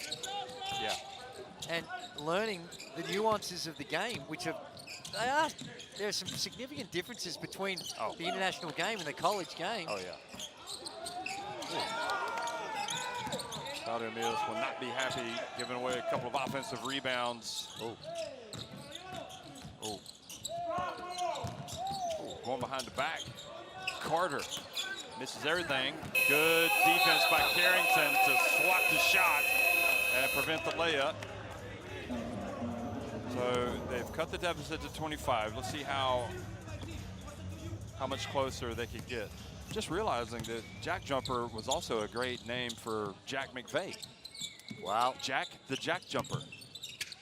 He was part of the Australian team at the Olympics, but he won't be here at this tournament because he's gone to Houston. Try and work his way into the Houston Oh, Rockets. nice finish, Morea. Yannick Morea, the captain. And now it's a 23-point deficit.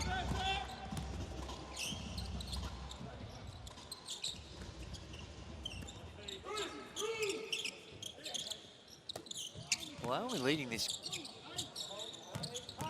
quarter by 2. And that miss got a chance to lead it by even more now. Shilde Dondon. Down low to Morea, and it goes up for the dunk.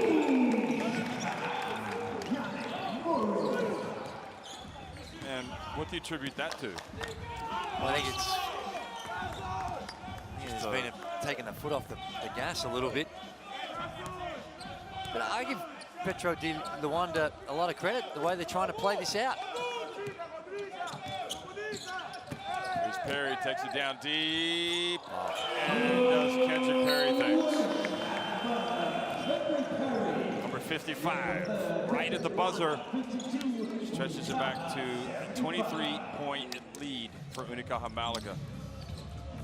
So 3 quarters in the books. It's Unicaja Malaga leading at 75-52 over Petro De Luanda.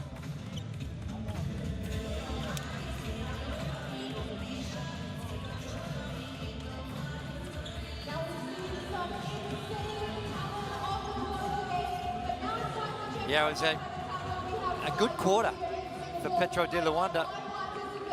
As we take a look at the stats and the shooting percentages, they started to look a little bit healthier.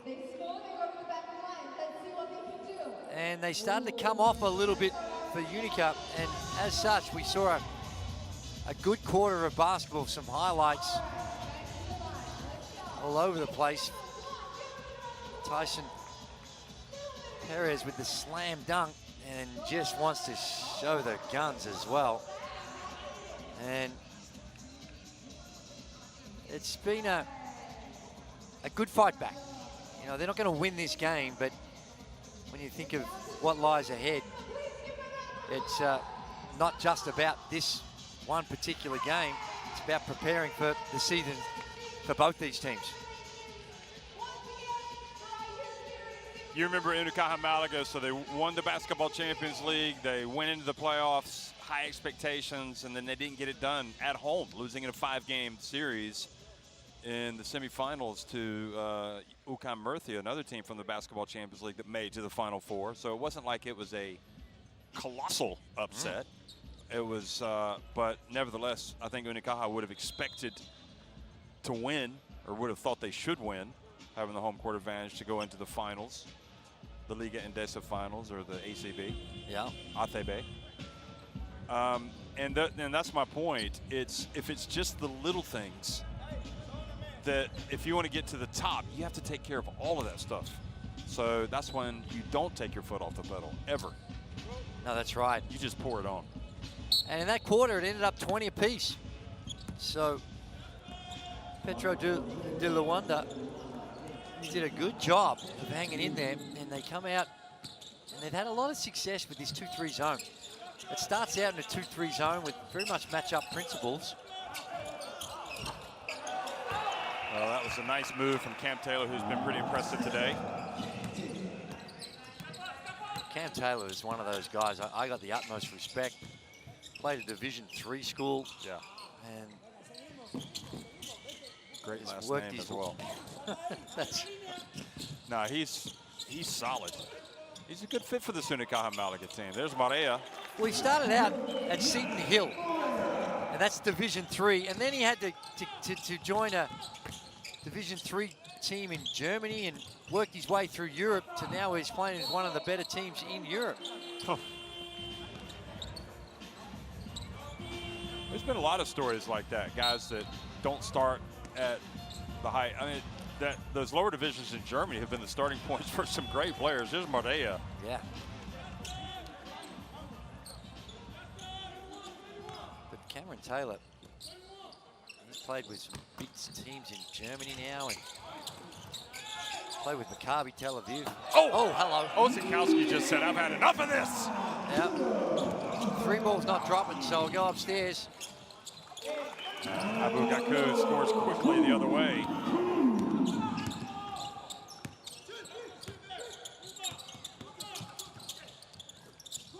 Osikowski, so he just gets the dunk, and then it puts him right back in the right frame of mind for the 3. He's not shy. He's his first option when he gets it is to shoot it. And why wouldn't you? Really efficient. Knocking it away, good defense. Here's Osikowski again on the break, this time knocked out of his hands by Solo Diabate. Foul steps back, puts up an awkward looking 3, misses, but there's Abu Gaku! And doesn't make the shot, but is going to the line for 2 free throws. Yeah, Jetovic came back in good transition D, intimidated the shot. This is down the other end. Nice drop-off pass. Let's have another look with the 2 hands. A little bit of a chin up as well. Yeah, I used to do those. You don't get extra points for style points, but a bit of a flex when he's up there. Jeez, I would have loved to have that feeling. Be able to go up there off 1 step and tuck it in with 2 hands. And hey, were you in the arena at the 2000 Olympics when Vince Carter had that famous? Oh no, slam I wasn't dunk? in the arena, but we were playing in that tournament. But that was, yeah. Is that the greatest dunk of all time? Over Frederick Weiss. Yeah. Who was 7'1". Yeah. So it wasn't like he was doing it over a guard. Poor guy. I mean, great person, Frederick Weiss, and definitely shouldn't just be remembered for that one, but unfortunately probably is. There's Kendrick Perry missing. There's Osikowski, who seems to be playing with a little bit more sense of urgency now. Kravish, look at Osikowski goes up and gets it. And now he's getting to the line. That was actually a pass by Kravish. Looking at Osikowski down low, but threw it up there, missed it, and come off the board. They're still able to tidy up. He thought he was going for the alley-oop.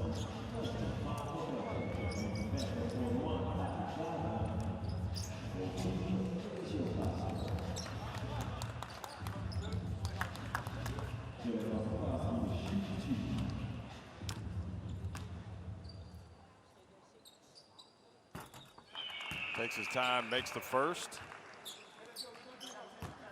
Now Ivan Navarro getting some things clear with the referee.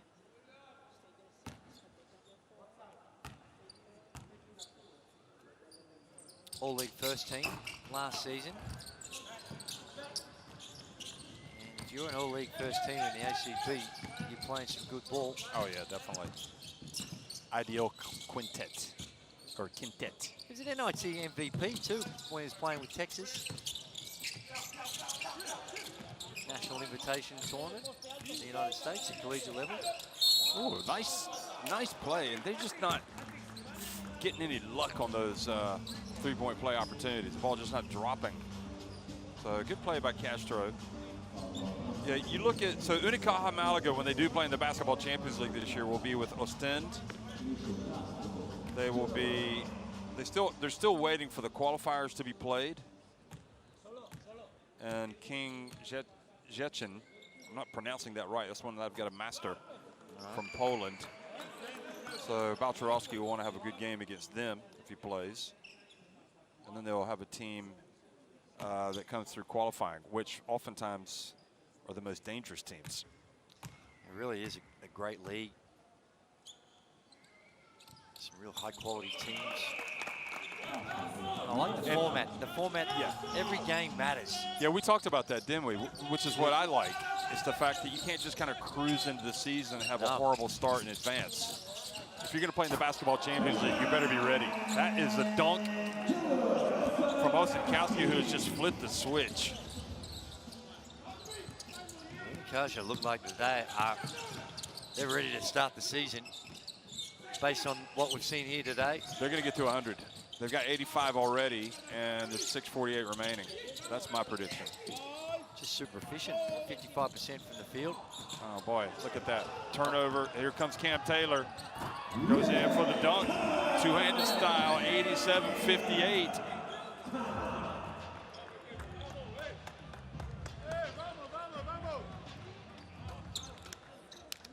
Well, just appreciate it. So they have just lit it up. And just think, they also are going to play the Super Cup in Spain. So they could end up getting 3 trophies. Yeah. Basketball Champions League. Yeah. I don't want to just crown them FIBA Intercontinental Cup champions. Wait, let's listen in. No podemos estar aquí. Tenemos que estar aquí arriba. Si es muy largo, tienes que hacer, Ander. No podéis hacer ahí ese medio campo, porque hay mucho espacio para eso. ¿Correcto? Vale. Un pequeño... No, Lucas, your shooter. Lucas, your shooter. No, you, more higher, the pick and roll. Oh, so, okay. More higher pick and roll. ¿Vale? Están ahora yendo, cada vez que jugamos lateral, están negando este pase. Hay que buscar aquí este espacio en el medio. Pues si niegan este pase aquí, vamos a jugar con el grande dándole el balón mano a mano. ¡Vamos! ¿Vale? Jugamos situaciones de vía arriba. ¿Vale? Vamos a llevar el balón a la esquina. Marcar, 1, 2, 3. So as you look at the highlights, yeah, you talk about the possibilities for Unicaja. So they had the Basketball Champions League. They had the disappointment of not winning the Spanish league. Granted, that's not easy in the slightest. They went down the semifinals against UCAM Murcia, but they could win this. Who knows? They could win as well the Super Copa. 3 trophies in 1 year would be something else. Oh, Gardner.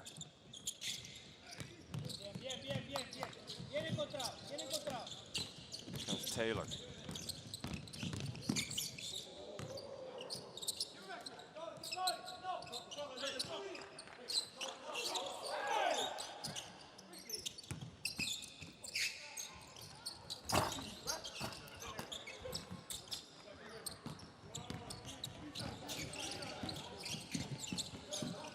Domingos and gets it to Patrick Gardner.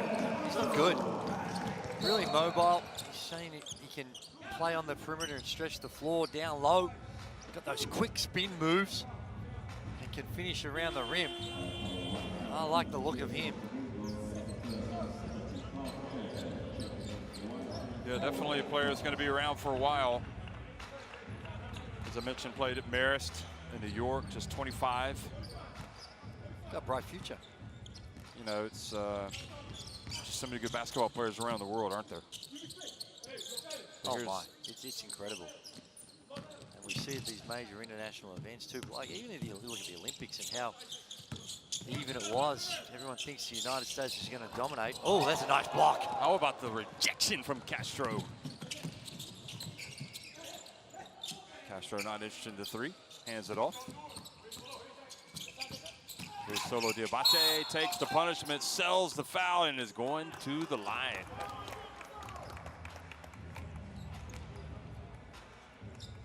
I like Solo Diabate. Here he goes again. Oh no, this is at the other end. Kravish getting rejected. I thought maybe that would be goaltending. No. Goal please. interference. No, Initially. sir. No, but then when you see it on the Oh, replay, yeah. no chance.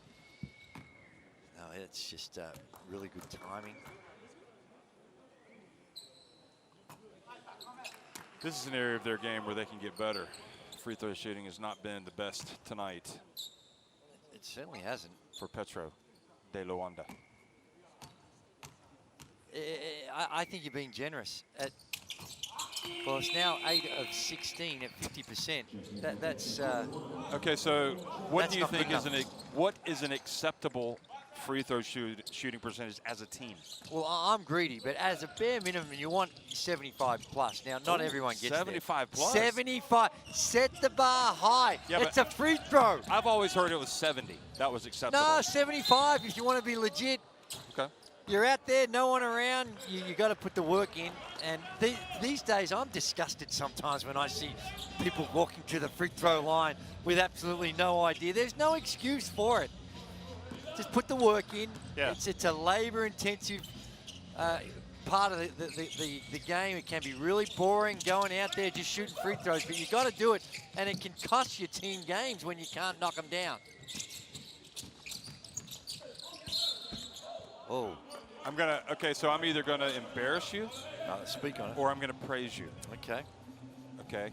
What was your career percentage at the free throw line? Well, I think in the NBL, where I might have been Don't just pick the highest league. Well, I was Tell me over. in the NBL. where I played most of my basketball. I think I got up to 89, maybe 87, 89. Step back. Well, that was a long time coming for Cumberland. Sorry, go back to what was your percentage? I can't really NBL? remember, but it's in the 80s. Okay. It's certainly in the 80s. And I took a lot of free throws. People used to, That was a nice step back by Cumberland. it was very nice, but used to make names about me being some type of protected species because I'd get to the free throw line as much as I did. You would have struggled playing for an entire career in Europe then, because they don't call the weak stuff. No. There's Cam Taylor. Ooh, that was line ball. Close. Johnny Batista, the Puerto Rican referee, makes very clear that that came after the buzzer. Almost dislocated his shoulder, waving his arms around, making sure everyone knew that it was after. That's why I think it was that clear cut, in all honesty. It might have been a little, clearly it was late, but I thought it might have been closer than. Speaking of free throws, one of my worst memories of childhood was playing junior high basketball, 9th grade, and airballing a free throw. Oh yeah, everyone. And my coach said, "Boy, if you don't learn how to shoot free throws, you're never playing again." Let's listen to this.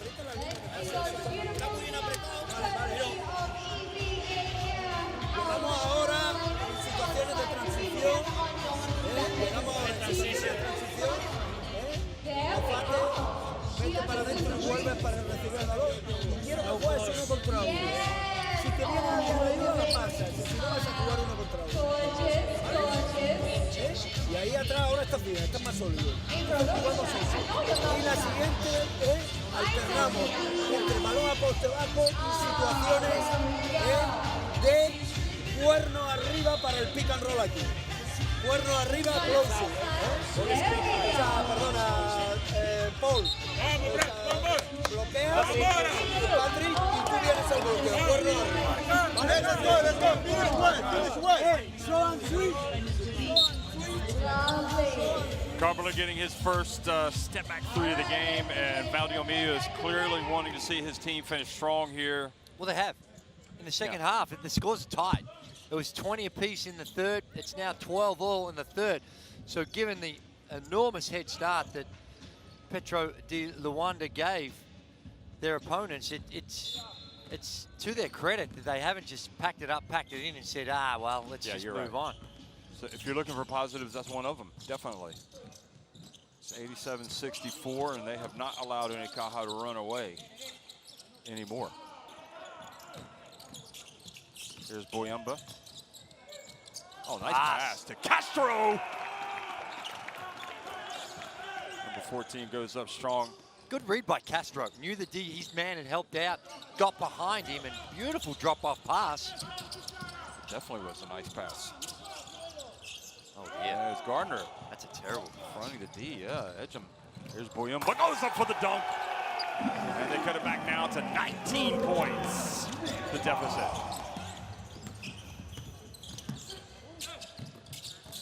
Here's Edgem.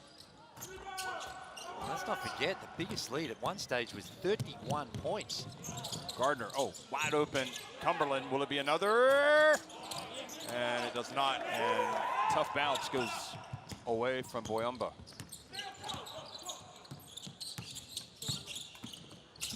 Kravish, hooping and scooping, follows his miss, gets it back in, puts it up and in. Padding his own rebounding stats. Have you noticed that on the loudspeaker, there's some type of noise that they make after made shots? Oh, look at Castro again.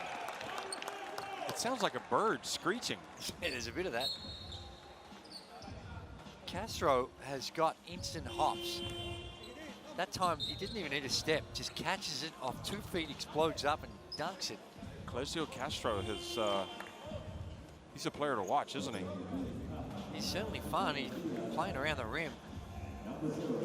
He's, well, so this is interesting. So Igor Cherkovich, who writes for the Basketball Champions League and FIBA, he's elite in the field of journalism. Oh, okay. He's been watching this, and he's also corrected me on my pronunciation of Jedovic. But he's been listening, and he said Gaze's career free throws, 5 seasons, 80 to 85%, 9 seasons, 86 to 90%, 5 seasons, 90+%. But also 2 seasons with 71 to 72%. That was in the early days, I'm sure. That was 85 and 86. So you were 85 and 86. That's right. I was lousy. That was even before you went to Seton Hall. That's right. No, I was lousy for a while there until you were, yeah. Pop said, "Hey, if you're going to make it in this game, you got to make some free throws." Now that's not terrible. You must have. Did you forget that? I forgot the early ones. So you just didn't want to brag. I erased the bad stuff. Okay. Yeah, at Seton Hall, I didn't shoot the ball well from the free throw line. I know that. That was a foul on Diaz. Valdeomios, well, interesting to see what he has to say after this game. And Castro is going to the line. I remember backpacking around the world and hearing about, because I was following my beloved Tar Heels in the NCAA tournament, and hearing about, I couldn't help but hear about Michigan. They beat us with Glenn Rice. And then I heard about you. There's this Australian guy playing for Seton Hall. Wow. I couldn't believe it. And it was Andrew Case. Yeah. It was a time. It was a fun time. And you guys got to the final. I think I locked him up. I guarded Glenn Rice, locked him up in the final. I think he had 34. Yeah, that was... Lost it overtime. Well, if it's any consolation, he had an unbelievable tournament. He didn't miss. There's Diaz, 89-71. Well, I thought they were going to get to 100, and I stand corrected. I don't think they will. There's just under 2 minutes to go. Jedovic going to work on Abu Gaku. I like the D. Abu Baku up and in. Moving the feet. Ivan Navarro sitting professionally, reflectively.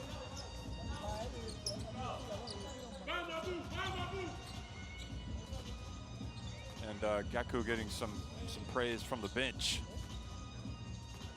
We had 55 points in the first half. And now in this half, they've been able to hold them just to 34. Oh, that's an offensive foul with the left elbow. Well, Jedovic, indeed. And I think Valdeomios just told Johnny Batista as he walked past, they've been doing that all game, and now Cumberland getting into it with somebody. Cumberland's certainly not Diaz, because Diaz is probably the nicest guy on the court. Jedovic was the one. Oh, yeah. Yeah, no, it is Jedovic. Look, they're jawing at each other. He wasn't happy with the elbow. I don't... Cumberland gave him a few choice words about the elbow. I don't mind that response from Cumberland.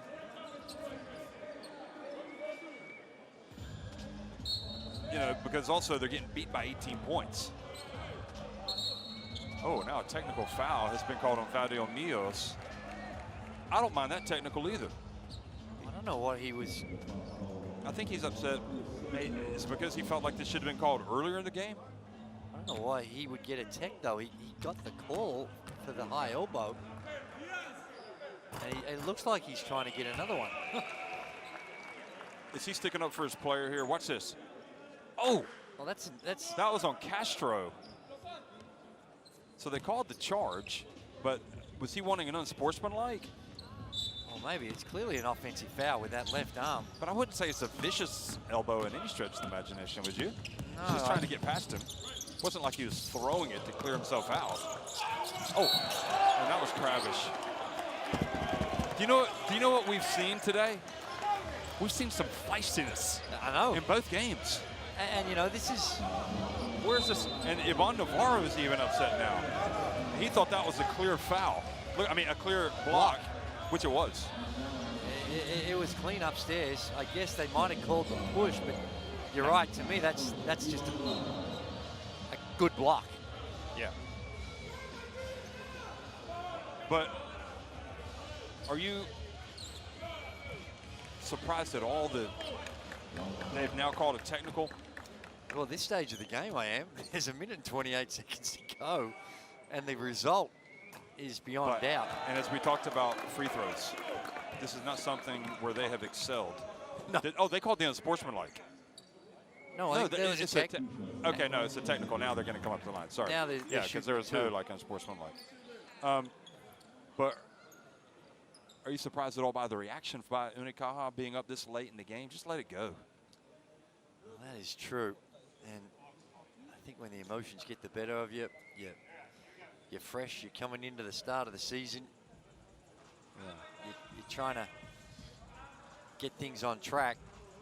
And by and large, well, Unicaja would be happy with the vast majority of this, just trying to settle the coach down. You can see the funny side of it. Calm down, coach. We're winning the second half. Iban Navarro was not smiling at all. Well, it's a 40 to 35 second half. But he's a generally pleasant person. He was definitely irked by that call. 90 to 73. Here's Barreto.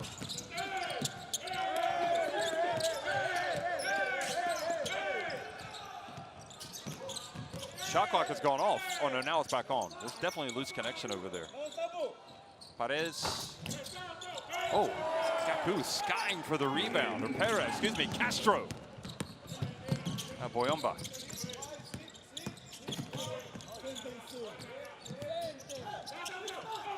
Final minute, 50 seconds in fact to go. Here's a spin, oh, bounce pass. Not a bad idea, it just wasn't executed. No, this is spirited. These last couple of minutes have been very spirited.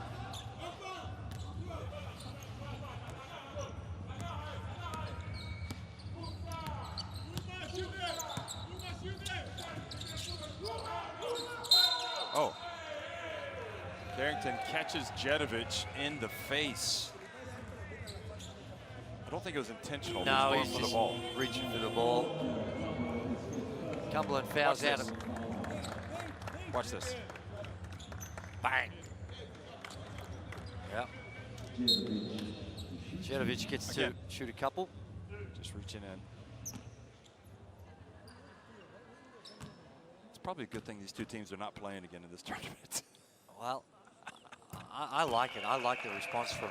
They'll be hugging each other after the game. Petro De Luanda, they've done. It's not easy when you're down at halftime. The game's almost beyond the result. It's not easy just to be able to regroup and find a way to get back in and have that competitive spirit. But they've done it. They've done it well. Oh, bump, nice pass. Boyamba, looked like a travel. Yeah, I think he got away with one, and now they've got a foul. And now Perez, now Unicaja are not liking the decisions.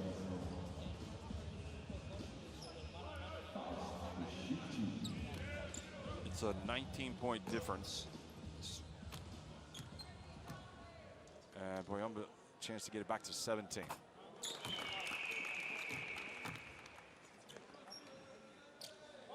What is that noise? Not sure what that is. It's like some type of osprey has flown in to the arena. Okay, so 17-point deficit.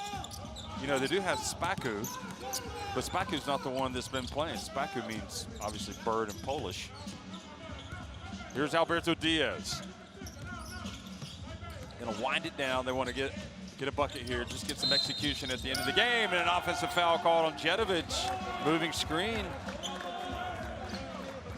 Well, they're certainly making the score line look a little bit better here at the end. Watch this. Is this? I think it's Kravic, excuse me, yeah. Kravic, yeah. And then they turn it over, and Jedovic lays it up and in. Fouls, puts up a three, gets it to go. Well, two Spanish coaches shake hands. The game ends 94 to 78, 16-point advantage for Unicaja Malaga. impressive showing from the Basketball Champions League winners of 2023-2024 season. 94-75, Unicaja beat Petro De Luanda. I don't think Navarro's going to go into this after this game and be overly impressed with what he saw in the second half. Spectacular in the first, shooting percentages off the charts, but in the second half, Petro De Luanda just were resilient in the way in which they stuck at it, and they started to annoy a lot of the Unicaja players, and they're up and in and frustrated them, and their shooting percentages started to drop off. Now it's still healthy on the game for Unicaja, and Kalinowski led all scorers. Yeah, Castro did a good job down the other end with the 13 points, and they're I think both these teams can go away and find some areas where they can improve. So do you think that was the reason for kind of the long looks on the face of Iban Navarro, the coach of Malaga, that his team didn't just blow this wide open? Well, let's go down and hear from Dylan Osetkowski, who's standing mid-court to talk to us. Okay, congratulations, Dylan. A big opening for you and Unicaja. As a team, you shot the ball pretty well in the first half. What was working for you guys tonight? We played like a team. You look at the scoreboard, everybody contributed. We feel as a team that we still had a lot of things we could have done better. But this was a good first game for us. We have 2 more to go. And obviously you're here to win the title. But how can you also use these games to get ready for what's to come this season? Yeah, I mean, this tournament is a tournament of champions. They're quality teams on both sides of the group, so we'll use this to prepare for the regular season. Thank you, Dylan. Hi, Mom. Hi, Dad.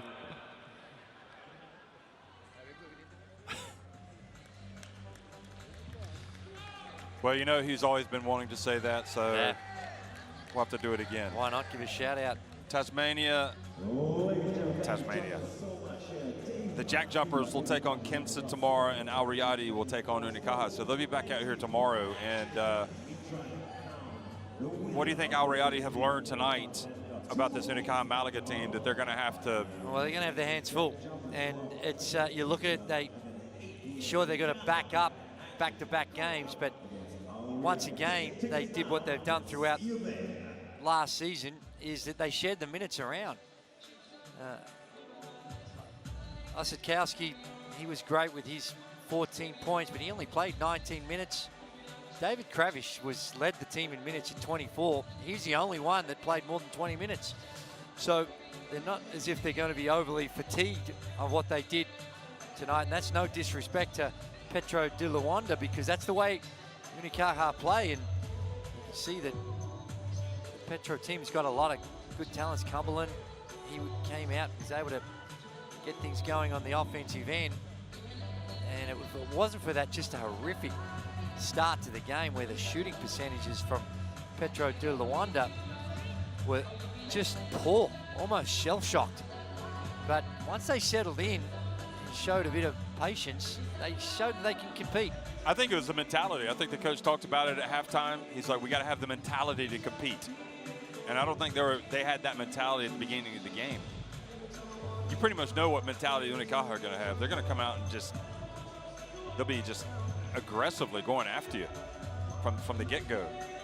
Oh, yeah, for sure. And, so Osetkowski plus 22 efficiency. So 14 points, 8 rebounds, 7 assists. He is not that far off a triple-double. Goodness me. No, he's a talent. If he'd played a little bit more, maybe he would have gotten it. Yeah. Well, that's right throughout his career. You saw last season only averaged 19 points a game, almost 12 points, 19 minutes a game, a little over, and averaged 12. But it doesn't seem to bother this Unicaja team. They're happy, they understand it, they share it around. Some nice play by Boyamba on the transition. This guy right here, I think kind of really did himself proud tonight. Clesio Castro, 13 points, 5 of 10 from the floor. He had a couple of bad misses.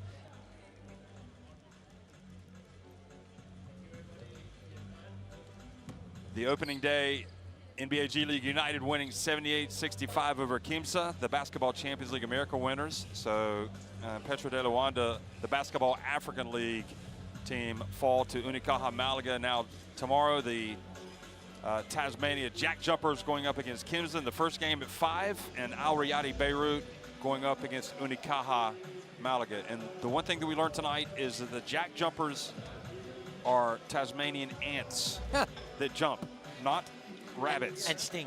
Yes, indeed. So, on day 1 of the FIBA Intercontinental Cup, all action, and can't wait to come back tomorrow to bring you some more action here from the Singapore Indoor Arena. Thanks for watching, everybody.